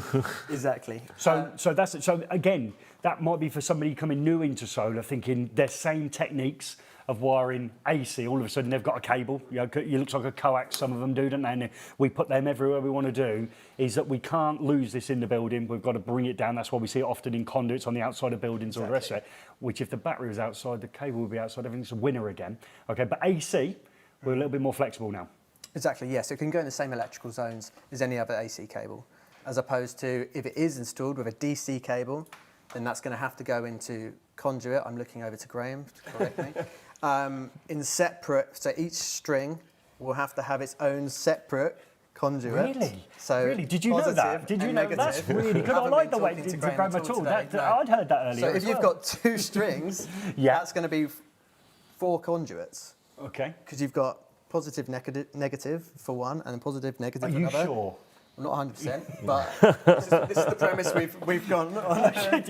Yeah, you're drawing on your own personal knowledge from an hour ago. But anyhow, the simplicity of running a cable through a building is so much simpler than as opposed to having to try and protect that cable and massively reduce risk. And I like that. Okay, I get that. I like the system. I like some other bits about the system as well. Okay, so I've got these microinverters on the roof. Let's say we're wired at this stage. And then a panel fails or starts to lose its full capacity. We see it maybe deteriorating over time. Would I be effectively notified through maybe the app to see this happening or the deterioration of a panel, several panels, with this system? And would the system be affected by maybe shadows or losing a panel? So because it's not wired in series, you wouldn't. If one panel was shaded, for instance, you're not going to be drawn down. The whole array won't be affected by that. It would just be that individual panel which is performing less than the others. So it have very little effect. Like you say, if it's defective, if the panel isn't performing, sometimes panels come out and you get panel mismatch, so one outperforms another. If it's in series, you're going to be governed by the weakest performing panel, so the weakest link. Yeah. However, with microinverters, they're all independent. you'll be able to see in the app, it's called Enlighten, you can see module mapping. So on the back, on the underside of here, Let's have a look. What we got? we have a barcode. Okay. So when the installation is carried out, this barcode will be, you can just peel it off and you can stick it and you make a map. So there, if there is an issue or if there's an underperforming panel, you'll be able to know exactly where that is happening. You won't be alerted if a panel is, say, a few watts, a few hundred watts under another one, but if suddenly microinverter stops performing or there's an issue, it might be DC, it might be AC, there will be an alert to the installer, the homeowner, and then we can investigate that further. And the benefit is we have all that real data. We can see if it's DC voltage, so we can identify the problem most often remotely. So instead of having to go out, do all the testing, test each panel to test the voltage. You know where it is. We can say, okay, the top left panel is underperforming. We can see there's no DC voltage. It's probably the panel. Okay. So I think I've got a picture of that, Rick. Actually, you can see an array. I took one earlier today. So that's a real life project. That's live data from each and every panel on a. Is dark blue better than light blue, or is it the other way around? Light blue is better than dark. More light, They Gary. start off black, and then they get lighter and lighter. Okay, I'm just again. I can't see a key on there. You've got to throw them a bone now and again. At the bottom. Keys at the bottom. Is it? Yeah. I can't see. I any. thought you loved a solar app. I do, but I can't see the bottom of that panel. What does it say? Yeah. No. Now, there's people obviously in the comments straight on it said, "Oh, do Enphase pay for scaffold if one of the inverters fails on the roof?" That's the advantages of putting a product that is 25 years warranted. Like, we wouldn't be selling a product that we know is failing or does have a poor warranty. So we are very confident in our product, and we also know that, well, sometimes things happen on the first 2 years of the microinverter. So at this moment, we do offer a compensation for you going back on the roof in the case of one of the inverter is failing. Mm-hmm. So, but we're clearly confident about the quality of the product, and there is millions of hours of testings in the factory. There's also in the factory a lot of quality tests and quality follow-up and etc. So we don't sell a product that we're not confident in. So the 25 years warranty is really the best. Now, the problem I've got is we've been talking about batteries all night. Unless they've invented something that I'm not aware of. You've brought AC down. There's no AC batteries at the moment. They haven't invented those yet. So I can't store your energy because it's AC. Is that true? You've been living under a rock, Gary. Okay. Is there an AC battery? Yeah. Is there an AC battery? There is. Oh, an current battery. Oh, I'm looking forward to this. Yep, so it's, I didn't know whether to address the other question before, just with the reimbursement as well. Yeah. We do offer a reimbursement. The first 2 years we offer No, well, that's good. a contribution. Yeah. I'm not aware of the exact figures. That's not like when my nan gave me 50p for an ice cream. No, Not but £1.50, was it? It's around, I think it's around 200 euros. 200 euros plus 25 euros per microinverters. Yeah. Yeah. So, But you were saying, Damien, earlier on, this obviously we don't see a lot of microinverters in this country yet, or we don't see them down the Instagram arms, which is where everything happens in this industry. But in France, it's the dominant technology. yeah, definitely on residential, we're like the leader in the market share on residential system for like 10 years. And today we still have 65% of the market. And there is a reason behind that. It's not just, okay, we do have a good product and people just want it. It's easy to install, it's safe to install, and it's reliable. And that's what the customer wants and also what the installers want. So we wouldn't have this market share in France if we were having a bad product or if people were disappointed by it because they would need to go back on the roof quite a lot. So yeah, it's a product under the roof, and people are saying, or our competitors are saying, why do you put a product on the roof? It doesn't make sense, because if you need to service it, then it's a problem. But if you don't need to service it, then it's an advantage. Yeah, and people forget on a string, if you've got a string of panels, statistically it could be a panel that's at fault, because obviously a lot of components make up a panel, lots of cells, and those reverse diodes, and You would never know unless you go back on site with a thermal camera or with a drone or whatever. Here, you know in advance, so... Because Griff found two on his, didn't he? yes, he did. When he then retrofitted diverters, Right. which I guess you don't need with these because it's performing the function of a diverter. And I guess they're pretty useful as well for shading situations or You can use it in any situations. If you got like a small roof with a lot of different tilt of orientation and etc. as on the picture we just saw before, there is modules on the roof, on the north, modules on the east, on the west, etc. And you can also have a very small array. You don't need to have a minimum of 5 modules to start your string inverter. You can have like 1 module on one side, 1 module on the other side, and it will still work. And that makes me think that you've only got one set of strings, as people would be thinking. So if they had 2 different roofs, they'd have 2 different separate strings, whereas yours, you could just link them all together. Exactly. As long as we kept it under maybe the 16 amps or whatever we were going for. Oh, right, okay, so that's another massive advantage. Again, easier to wire then, isn't it? You've got your four conduits now, you've been putting 1 in each, you remember? That's what you've always done, so it's always good. It just gives the installers completely mind-free about what you want, about how you want to install it. You don't need to think about how you're going to install it. You just need to think how much you can put on the roof, because you can do whatever you want. Mm.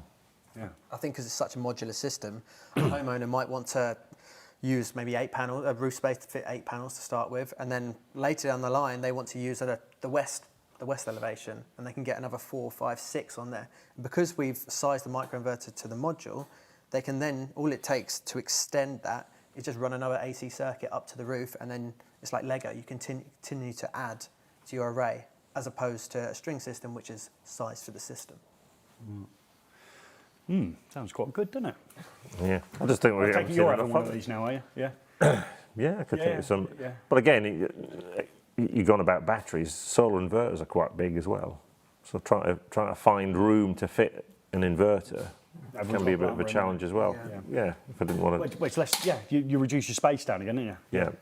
So AC batteries, and you told me there is an AC battery. Yes. So I'm a bit concerned. So basically, it follows exactly the same principle as our microinverters. Right. So instead of these, which output around 300, this one's 330 watt, we have a larger battery which fits in, and it's the same idea. So we're going for redundancy and distributed architecture, which we have multiple microinverters in the battery itself. Right. So in the UK, we will have 6 of these installed, which only 5 of them in operation. 1 is a spare essentially, and that allows us to get 2 batteries along with an array of microinverters through G99 Fast Track. Okay. So these sit inside an enclosure which therefore houses the battery, and we pop the AC into the battery by converting it back to DC, is what you're saying, yes? Exactly. So this sits at the top of the battery. I think we do have a picture. I've got a picture of that, yeah, if we bring it in, Rick. So that's one of your battery packs. So the bit at the bottom, the big silvery looking lump at the bottom is the actual battery. Just a quick note. Looks like it's easy to touch all them terminals on there. You might want to think about putting a cover on it. Yeah, that's what it looks like with the cover on, Gary. Oh, right, okay, thank you. That's outside. Okay. Yeah. And it's a metal cover. That looks remarkably like it's AI generated outside picture, or been certainly thrown together to be on outside wall. Okay. So back to the original one then. So you've got your microinverters. So they're top right hand corner, yes, and top left hand corner. Yeah, so they're left and the right. Yeah. Okay, yeah. So we pump them in there, batteries underneath, all in one enclosure, nice clean system. And we see it on the outside. We've got 1 switch only. Is that right? Just the AC isolator there. Yep. So there's different ways to wire it, but yes, you can have up to 4 on a circuit. Yep. So all that would involve is running 1 single AC cable from your consumer unit. That would run into your isolator, and then that feeds your batteries, just like a big radial. Right. Like wiring sockets. So if we go, can we have a look at the one with just the 1 switch? So Gordon's obsessed with the amount of switches people put in. So that's there, 1 switch. Jobs are good. For that one, yeah. Yep, to make those connections. So we suggest 20 amps circuit breaker size per battery. Right. So in the event you had 4, that'd be 80 amps, and you just need to size your cable appropriately for that. It's large. And obviously isolator spotters will have spotted the SCARME isolator. And of course, past 63100 now, it talks about a minimum distance, doesn't it, between batteries? Does it? What's the distance? The top of my head, without checking, I don't want to be caught out, so I am not. Okay, let's say 300 mil or more. Wow, my wife's never using our downstairs toilet again. So, of course, we know that installation predates the PAS and it's not retrospective. I know that. Yeah. Can you come home with me tomorrow night and just tell her that? Okay, but again, less connections, less problems, easier install, quicker to install, go to the next job, make some more money. Exactly. And this has got 15 years warranty on it. I believe that's industry leading at the moment. Right. So we're really backing the technology and the reliability of it. And we field tested it in France, so we're all okay. So that's Exactly. it. You know, so No, we've started it first with the UK. So oh, right. Oh, well, we were the initial guinea pigs. exactly, making sure that the UK hasn't burned down, and we're trying in other places in Europe. So. But the beauty also with this battery is its modularity, because for now, on the picture, or maybe not on the picture, but on the picture you could see that there is 2 batteries, 1 isolator.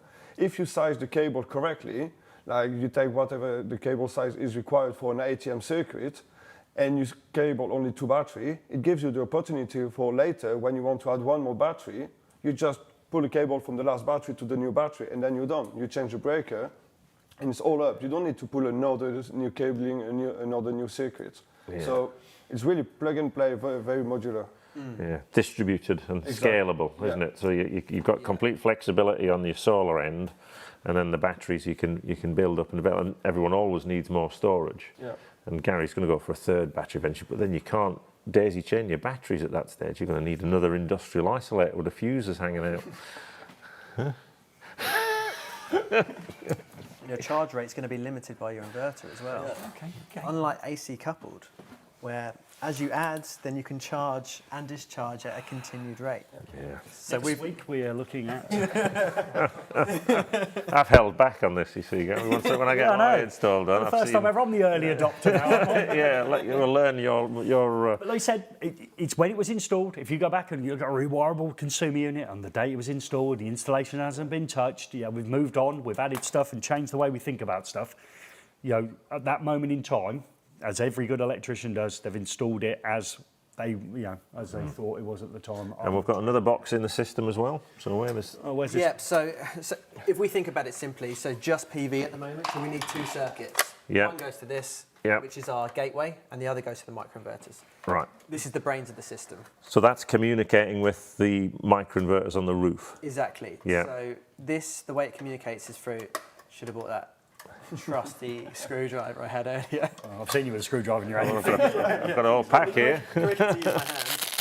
So the way they communicate is through power line communication. So there's no data cable which needs to run between the gateway and the microinverters on the roof. Instead, it's literally just done over power line. So we recommend this being on the same consumer unit, ideally a PV only consumer unit, just to make sure that PLC, power line communication, is as strong as it possibly can be. Okay. All you need for this is the internet then. And Right. then you can get all the data, all your module level information onto the app, onto the cloud. So a cable back from a microinverters back to that. If I had a battery, does this have to be close to the battery? Yeah, so if you had a battery, this will then link, I think, is there another picture? Is that? Don't know. We've got to have a look now, haven't we? No, we don't. So we've got a comms kit basically, so you have... We've got a French consumer unit. Far too tidy. Far too... Oh. Yeah, we don't... I recommend covers. It takes less than 4 minutes to wire, so. Less than 4 minutes. No, no, we don't believe you. We saw you earlier on. No. Oh, well, those feral ends. Okay. So we got it there at the bottom. Okay. This is obviously much more complex than you would do for your standard domestic installation. All we're talking about is the black box at the bottom, which is the gateway I've got here, and then the white box immediately above it on the right. Okay. So that is a comms kit. So the white box talks to the battery, is that? Exactly. Yeah. So there's a comms cable which goes from that white box to the battery. Yeah. And that's the only 2 cables which was going to the battery. We didn't see that on the outside picture though, did we? No, because it's in the tube. So you got the conduit, and then you got the AC and the control cable going in the conduit. Okay. Conduit, you can put more than one cable in it. Unless it's solar. A bad one and bad two, so we'll leave that out. Yeah, okay. I'm sure they've buffed the insulation up around it. Okay. Yeah. Right. Okay. So you've gone through the conduit with that. Okay, makes sense. The only thing which this will need, this is a metered gateway, so it has CTs, so current transformers. So it comes with 2 of these. One goes around consumption. So the main incomer before any splits. So if you've got a Henley block, that needs to go before it splits off. This is the production one, hence it's slightly smaller. Okay. And then the other one goes on production. So you need to measure all of the production which is going into your site. So it is possible to fit this with a string inverter as well. All we would need to do is make sure that the production is also being measured through here. So if you're adding Enphase to an existing system, you just need to measure that as well. So the cable coming down from the roof, it needs to go around that, because that's the production, and the cable coming in before any handling blocks. Exactly. Yes. Okay, that makes sense. And then this is G102 compliant as well. So that means you can have export limits on it as well. So if the DNO said you can only export 3.68 kilowatts or 5 kilowatts, you can then tell this in the gateway. As soon as it measures through the CT that you're getting towards that threshold, then production will be curtailed in the microinverters to make sure that you do not surpass that. Okay. Yeah, that's good. The advantage is also, to go back to the battery in the comms kit, as it's a wide communication, you can have your gateway in the meter cabinet and have your battery outside or in the shed or wherever at the moment that you can pull a control cable from the gateway to the battery. What did you put in the meter box? Sorry? What did you put in the meter box? In the gateway? You're going to put the... No, well, in the consumer unit. That's what I meant. Sorry, you said meter box. I was just waiting for the comments to run out. When's more they're going to say about meter boxes? I meant the consumer unit. Yeah, that's fine. Yeah. So you can pull a cable and put the battery wherever you want. Not in the loft anymore. Or in your plant room, all those things. Not in the plant room, but outside or in the garage or in the shed, whatever. At the moment that you can pull a cable from the gateway to the battery, it's fine. Okay. So again, lots of flexibility, because what we found with the hybrid inverter, they really do have to be quite centralised, so you can get the cables from the inverter, somewhere to put your batteries close by, and then also you have to get something off to the meter tails to measure export. So, yeah. That's all the advantages of this architecture. So all of these things, it like remove the emergency of a service, because if you got something failing somewhere, you don't have the customer ringing you and asking you to be there in the minute or in the 24 hours. You just can say, okay, I'm back in the neighborhood like in a week or in 2 weeks, and that's fine, because if you got an inverter failing in the battery, you only have 1 out of 5 microinverter failing, all the 4 other microinverters still work. And same on the roof. On the roof, you also got 10 microinverters, so if you got 1 failing, you still got 9, so you still got power, you still are producing, and that's what you want for your customer. And I'm saying that, but microinverters don't fail, so you don't have to you give them a 25-year guarantee earlier on, didn't you, or 15, whatever it was, yeah. So you're backing your technology, but in the very unlikely case, yeah, you're right, you aren't panicking to get back, are you? So, yeah. And one last advantage, one last note, but the advantage, again, for the battery is that you add up the power from the battery to the power from your roof. So you're not limited by the power output of your hybrid inverter, which might be 5 kilowatt, and then the maximum you can have output is 5 kilowatt.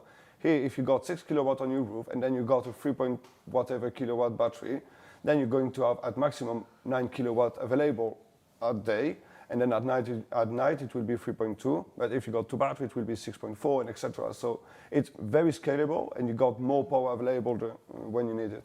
And you said preferably that goes through its own consumer unit, which links into conversations you've had on other channels and all the rest of it as well, doesn't it? Yeah, because we've got to be a bit careful now with regulation 551.7.2, the new bit that was added at the end of that about rating your switchgear and control gear assemblies based on the protection that the overcurrent protective device that's supplying from the grid side, plus the ratings of the generators connecting. Yeah. Now, we've actually, in the 3rd edition of the Code of Practice, there are 1 or 2 different approaches to how to meet that requirement. So that's probably worth a read in. Okay. Because let's imagine this property that you can think of. They got their 100 amp fuse downgraded to an 80 amp one, and then they happen to have solar at obviously a maximum feed-in of 16 amps. You could there suggest that the enclosure would never go above the 100 amps, which you've discussed before, or would you still say that fuse could be replaced with one for 100? So if you load curtail it so that the total, if you control the import export, so the total of the loads used plus. Never rises above 100 amps anyway, would it? So exactly. No, okay. So that's one way of limiting it. First tick of ad. Yeah, okay. Yeah, and that is in the new the 3rd edition Electrical Energy Storage Systems Code of Practice. Yeah. That particular. It seems odd. They took all the 100 amp fuses out when they went around and put all smart meters, and they changed everyone from 100 to 80. I just couldn't see why when we become more energy hungry. But now in retrospect, it's like, oh right, that's okay for me. So that's the only bit of luck I had. Oh, there you go. I've got a unidirectional device inside the consumer unit. Plant room's in an unventilated area with no windows. It's all going well. Yeah, it's all going well. Wash your hands though when you're in there. Okay, that's good.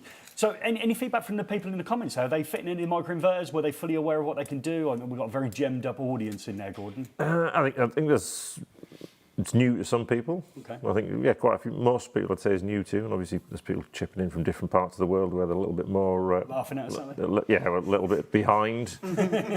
Some interesting thoughts on MC4 connectors. You got any questions, Michael? Because these are genuine MC4 connectors on there, and I'd say quality panels have proper MC4 connectors on there. Someone's putting some of the manufacturers even say on the data sheet they're not using MC4 connectors now, which is probably What are they using instead?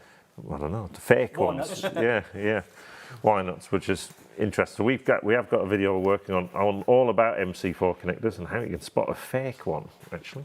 So Okay, so we're over with Michael. So let's see what the audience has to say then, Michael. What have we got? Questions on the roof rails. Will they need bonding conductors to them? We'll let you have that one, Graham. I was going to take it, but I'll let you have that one. The roofs on it. I think we discussed this earlier, didn't we? That you've got galvanic separation in there. So the guidance in the existing solar PV code of practice should be followed, and it won't need any modification for this particular product, I believe. Mm-hmm. Okay. Clarity on the conduit runs. There were some concerns raised about what you said about the number of conduits that need dropping down. How do you suggest they're installed neatly? Yes, on this one, Tom. I've already had plenty of Tom. Fill your boots, Tom. I'm not the best person to ask about string systems. Who would you like to ask instead? It might very well be a question for me, because it comes out of BS 7671, doesn't it? Section 712 of Amendment 2 2022, which That is what I was going to say. it's on the tip of my tongue, that. which talks about minimising faults, and basically, if single insulated cables in separate containment. But if you're hiding cables away, how can you ever inspect them to make sure that there's no damage? So, this is where we were talking earlier. It might be a really good idea to put them in separate containment. So those strings that we see often installed in a conduit, I've been on site and watched it, both pulled through, one set of strings in one conduit. We're probably suggesting a better idea, because there we can't see them. It's no different to being concealed in anything else. We said we couldn't conceal them in the walls in case there's, we cannot see those unless you've got clear conduit, okay? Another approach, of course, is, and what the PV standards recommend, is regular insulation resistance testing, isn't it? But that's something that probably happens more with commercial industrial systems and solar farms, where they more regularly test insulation resistance than domestic installations. And EV Ultra would get you over, sorry, have I got that right? PV Ultra will get you over that problem anyhow, won't it? Because they've designed the cable, so... We've had an awkward question in from a Mr. Griff Thomas, who I He's believe back, lives is he? in the Wensleydale area. So BS 7671 mandates a means of isolating the DC. Do we have to fit an isolator between the module and the microinverter on the roof? Oh, that is an awkward question, Griff. Thank you. So BS 7671 actually does that, but I think if we look at the solar PV code of practice, the second edition, it talks about this particular issue, and effectively it says that if you haven't got any wiring between the two, and what we mean is if we're just taking a solar panel with the cable that's pre-manufactured part of the panel and plugging that straight in, is there any electrical installation there? And it sort of leads you down the road that perhaps there isn't. And in that particular case, if it's the lead from the panel going straight into the microinverter, no isolator on the DC side. There you go. Inside there, you like that, and you come on! That's Graham 1, Griff 0. Well, however, it doesn't get us off the hook, does it? Because how do we know it's safe to pull that connector? We can't prove dead, and this would be the same if it was a traditional string system. There's nowhere for me to prove dead, is there? And even if I did, I'd measure a voltage, because the array might be on, particularly if I'm doing the work during the day, rather than fumbling around in the dark at night. So I I can't measure the lack of voltage. What are we looking for is a lack of current. What we need to be doing is checking with a DC clamp meter that there's no current before I pull those DC connectors. Okay. Because otherwise I'm going to draw an arc. And so Griff's asked that question. Of course, Griff on one edition of eFIXX Live, he did actually, we did actually show, didn't we, what happens if you pull one of those connectors on load with only a couple of amps going through it. Good piece of advice there. Yeah, so DC clamp meter, work out there's no current or very minimal current before even considering to pull it. So by minimal, what are we talking about? Well, as we saw with 2 amps. Griff's example, 2 amps is too much. And less than an amp can sustain the arc. So I'm just saying, normally those machines give you some sort of reading almost when you put it on, don't they, with nothing there, and don't they? They never always calibrate actually to dead zero. So you want to be milliamps, though. But again, they show something on the screen, don't they? Checking on amps and then checking on milliamps, really, don't we? There's nothing there. You get some sort of micro. And that's regardless of any inverter technology. I'd recommend people do that and everything. That's everything. Because people always hammer us on not putting DC isolators in, but how would you check if the isolator's isolated? If you have battery strings, then again, before you pull battery connectors, we can't prove dead because the battery will show us a voltage there. It's measuring for no current is at least as important, because electricity at work regulations, it talks about preventing danger, which is not just electric shock, so it's arcs and sparks and that kind of thing. And the dangerous situation there is current is flowing before we pull that connector. Good piece of advice, I would suggest there. So that's covered a lot of the questions. Anything else coming through the window while we're doing that? Here's an interesting one. Can I have microinverters on my detached garage and microinverters on my house with the garage DB fed from the main consumer unit and only use one gateway? That's a nice, easy question. It's a bit... It's difficult because we rely on power line communication. If you're going through multiple consumer units and then you're adding a long distance, the signal might attenuate. So you might find that the communication between the gateway and the furthest microinverters is not great. What we can then do is we can add an additional gateway. It's quite specific to the setup. I don't know if you want to add any more to that. But basically you can make it work the way you want. It depends on what you're ready to get or not get. You can run it with one gateway, extend the cities if you can, but if you can't pull any other cable to the garage, then it starts to be a bit more complicated, and then putting another gateway is the best option. There isn't any fixed answer for this. It will be a case-by-case situation. Well, that's good. That's a good answer. That's a good answer. People are thinking about it already, though. That's what I'd like to see. Well, we might come back to them because we did say we might do a little bit on RCD protection when we get time. It depends how we're running. Are we going to jump into the awards now, Gordon? Yes, we can, yes. So we saw this video probably about 8 months ago, okay, and we found it absolutely hilarious as well as very informative as we launch our eFIXX Awards. Now, we're doing this to our valuable community here on our live stream. These awards will be out in the next week, do you think? Yes. Yeah, so you'll be able to nominate a week. It gives you enough time to think about who or yourself that you want to nominate. Get your nominations in. That's the only way you can win an award, isn't it, Gordon? It is, yeah. Yeah, People often ask. So you might want to nominate a college lecturer. You might want to nominate yourself as residential installer of the year. But let's see our promotional video that we've done with Joe Hammond.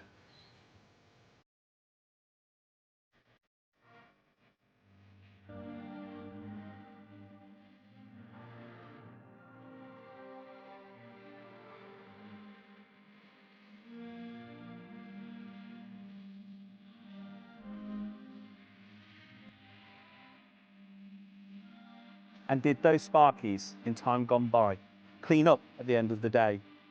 And those apprentices who stayed off their phone for more than a third of the day?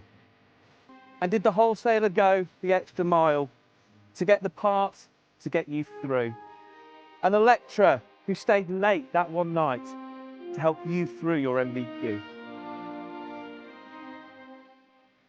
Those EV installers and lighting designers who never get put in the spotlight?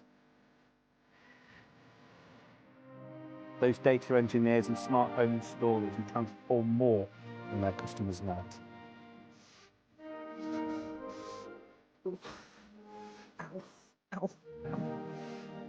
Bring me your commercial and industrial sparkies. Electrical designers and house bashers too. Bring forth those training centres and colleges who do more to get you through.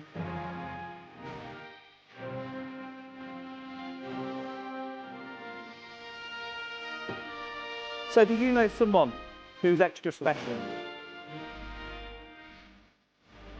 Who deserves recognition and rewards? Then be sure to get your nominations in on the link below for the 2024 eFIXX Awards.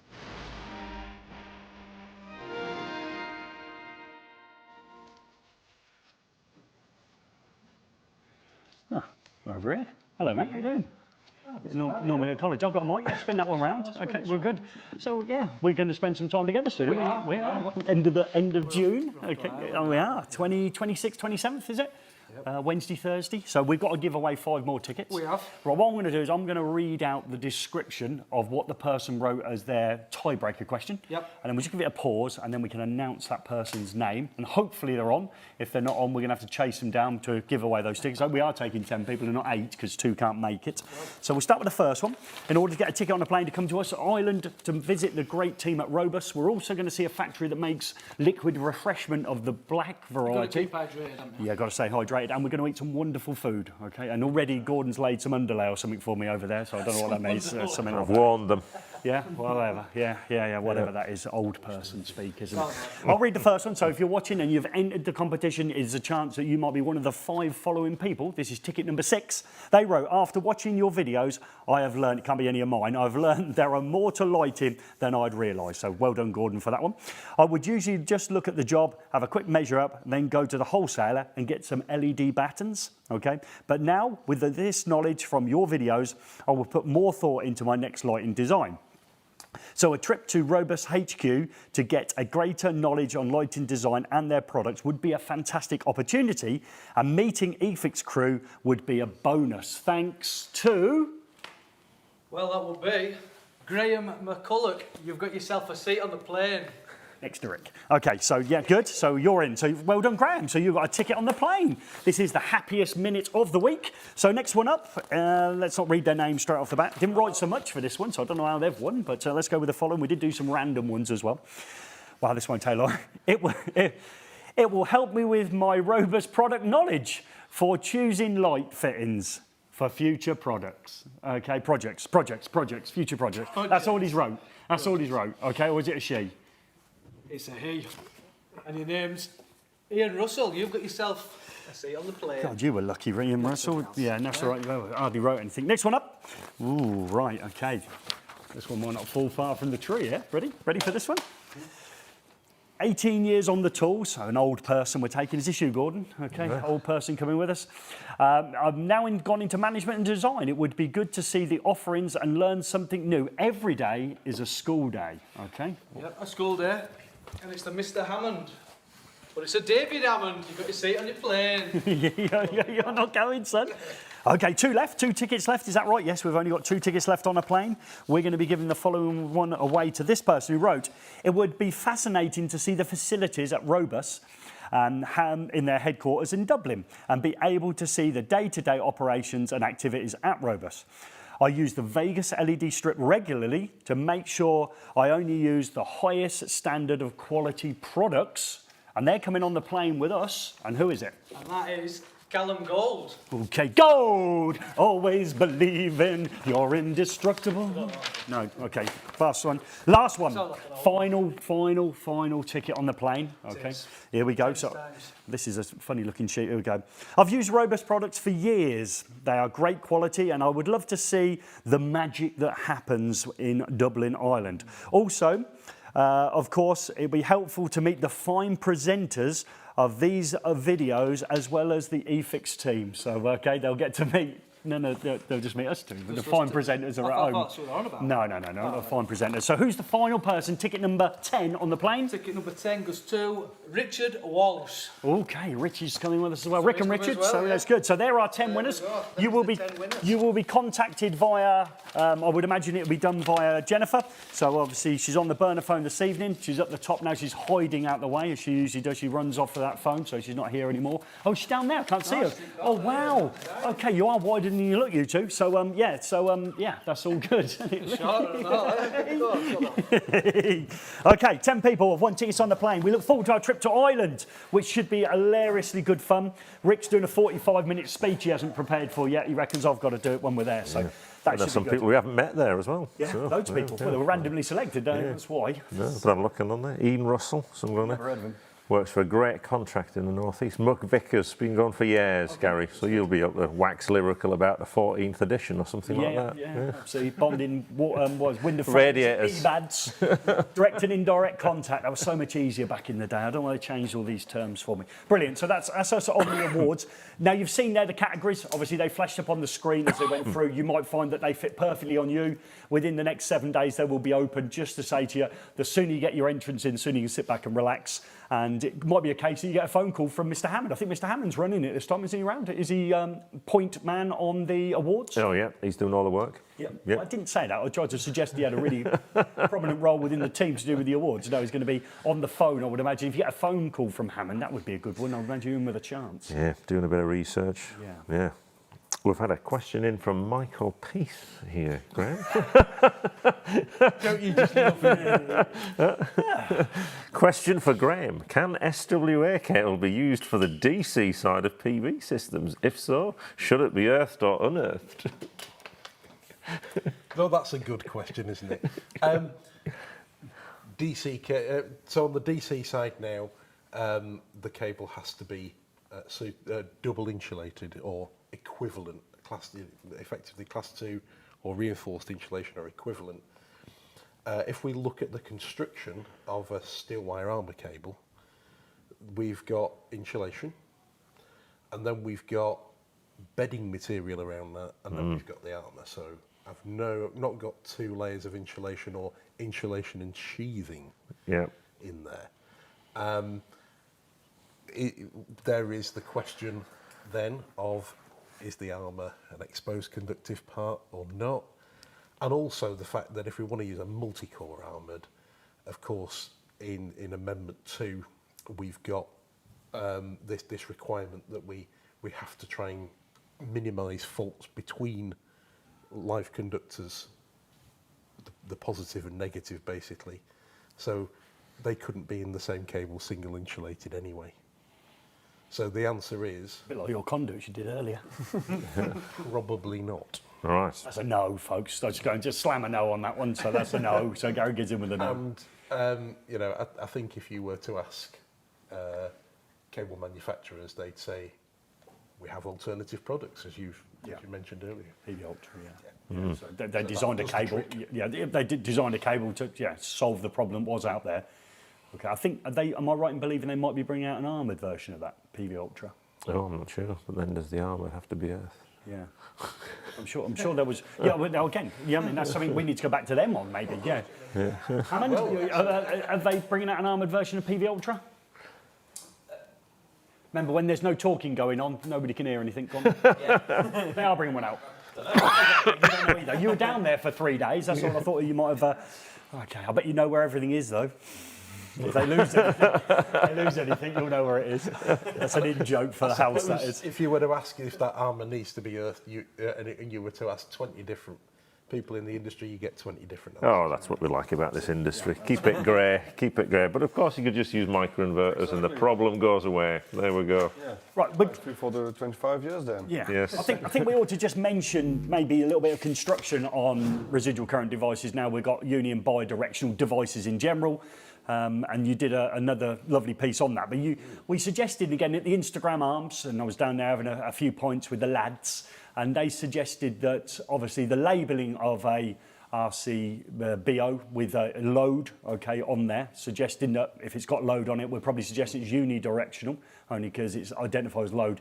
And the Instagram arm suggested that only now they've suggested that if we have no markings on it, okay, that we could suggest that this is now a unidirectional. Well, that's all right, because they didn't know this before this information came out, just on Amendment 3's proposal. So, of course, there will be, in the wild, devices out there that are bi-directional, but are labelled because unidirectional is labelled. They just seem to have copied them, so they'll be all right.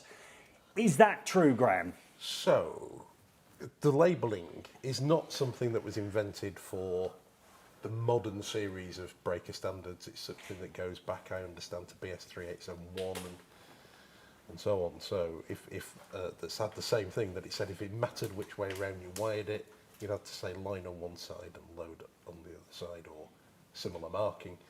So it's not something that's new, and of course we've had the requirements in 60947 series and 6089A and so on for a long time, and similarly 61008, 61009. So it's not a new thing to do. There may very well be very old RCDs out there that don't conform to the current standards, but they don't conform to the current standards in lots of ways. They were never tested for EMC and so on. So we don't know how older devices to older standards are necessarily going to perform in a modern installation. So a nice easy way to look at that then is an MCB, had no markings on either end of it, okay, and we obviously drop it onto our bus bar and clip it on a DIM rail and we connect it up without thinking about it, with no labelling. But that's because that is no labels, because you didn't need any labels, because it is actually bi-directional, isn't it? The manufacturer didn't feel the need to specify connect it a certain way around. No. We know that you can only fit them correctly one way round, okay, but they actually could work in either direction. I see. So when we're looking at that RCD device, obviously they are labelled as obviously our effectively our load side of it. So yeah, that was an Instagram arms one, because I initially went, oh, that makes logical sense. I've only just brought it up. It must be the way forward.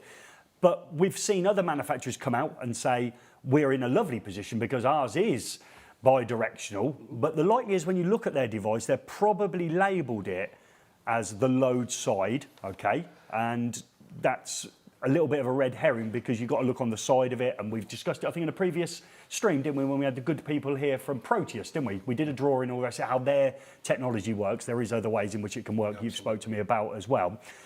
I suppose one thing that is worth saying is that if we look at older devices and we turn the clock back 20 years, we weren't really thinking, if you were fitting a generator, and because inverters are generators, for your home, it was probably going to be an emergency backup thing to a switch so that you could plug in an external generator for an isolator switch or something. Now we're doing something different. So when the standards for circuit breakers of different varieties were put together, they weren't necessarily thinking that it was going to be a day-to-day thing that we wanted bi-directional operation. So I suppose there have been questions as to why isn't there a label for bi-directional operation. Well, it wasn't something we were doing originally, was it? And as time's gone on, well, they've been clearly marked, line and load. We know which way around to wire them. So it's, we ought to have been wiring them correctly. Now, we've looked at a couple, and we won't necessarily have to get them out. We're not in the process of suggesting one thing over another, but a lot of our RCBO devices are transitioning over to being two-pole or switch neutral. At the minute, maybe some of them are only got, when they actually activate, they break the line conductor.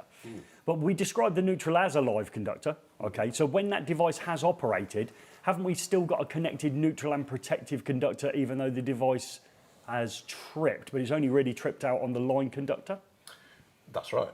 So if we have a single pole switched breaker, yep, be that an MCB or be it an RCBO, the neutral's still connected.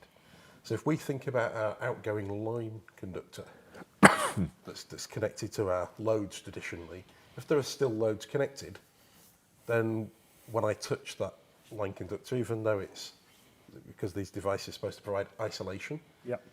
even though it's isolated from the line conductor, it's not isolated from the neutral if there's other loads connected. And I think it might also be the case that inside some single pole switched RCBOs, one of those loads might be some of the electronics in there.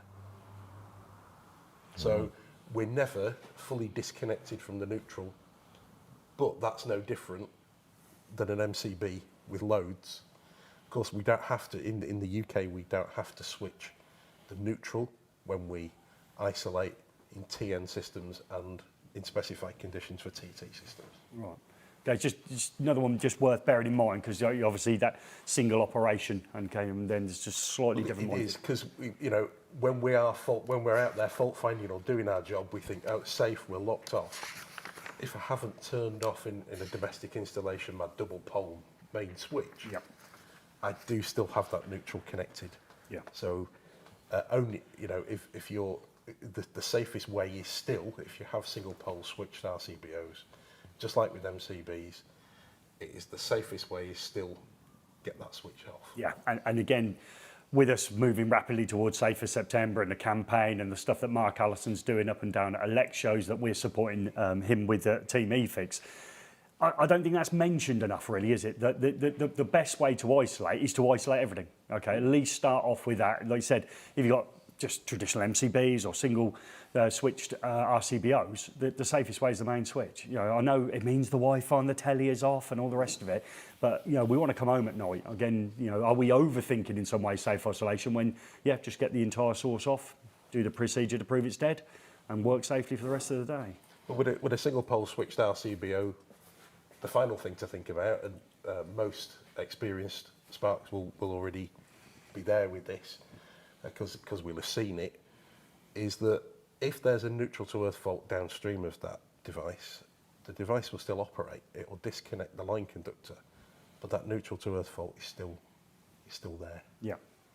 But like I say, we'd have seen that, and that's no different than if we just had an MCB or a fuse and Yeah. a line conductor. So. I just thought that was a good thing to sort of not necessarily end on, but just have that last sort of thought. There's been some great thinking on the way through. I'd like to think that everyone thinks, well, I haven't heard of microinverters before this time. Okay, and how simple and the problems that they can solve for us, especially as we're in very early stages of solar battery, aren't we, Gordon? This is not, you know, this is not the end of the journey for anyone. We are very much week one, day one, aren't we, of the journey into solar? Yeah, but just yeah, it's a great market. Well, I think that's.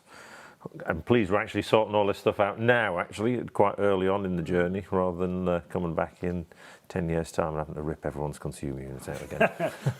Yeah, any opportunity they probably will, won't they? Yeah, There we go. I think we have done 2 hours, Gary. Okay, but it's been an incredibly enjoyable 2 hours.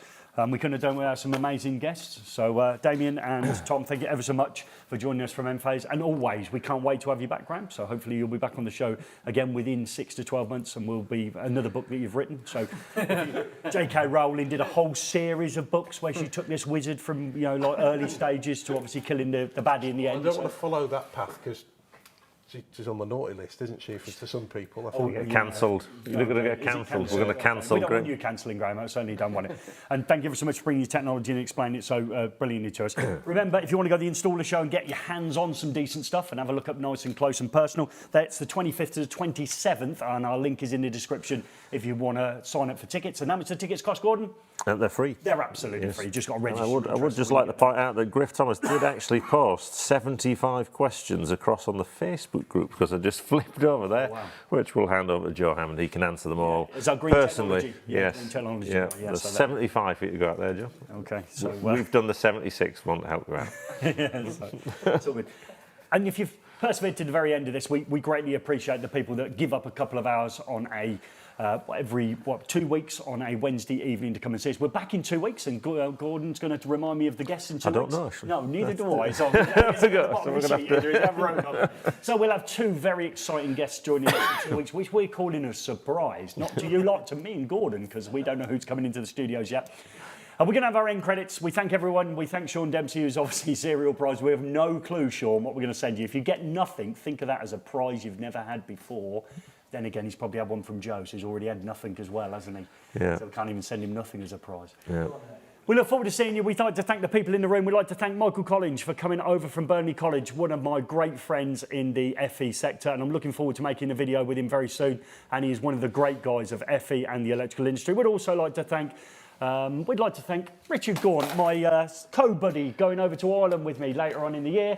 And we'd also like to thank Jenny on the burner phone and the guy that trod in excrement in order to make a video for us as well, Mr. Hammond. So we will see you in a fortnight with some new guests that we don't know who they are. Till then, roll the end credits. Thank you very much.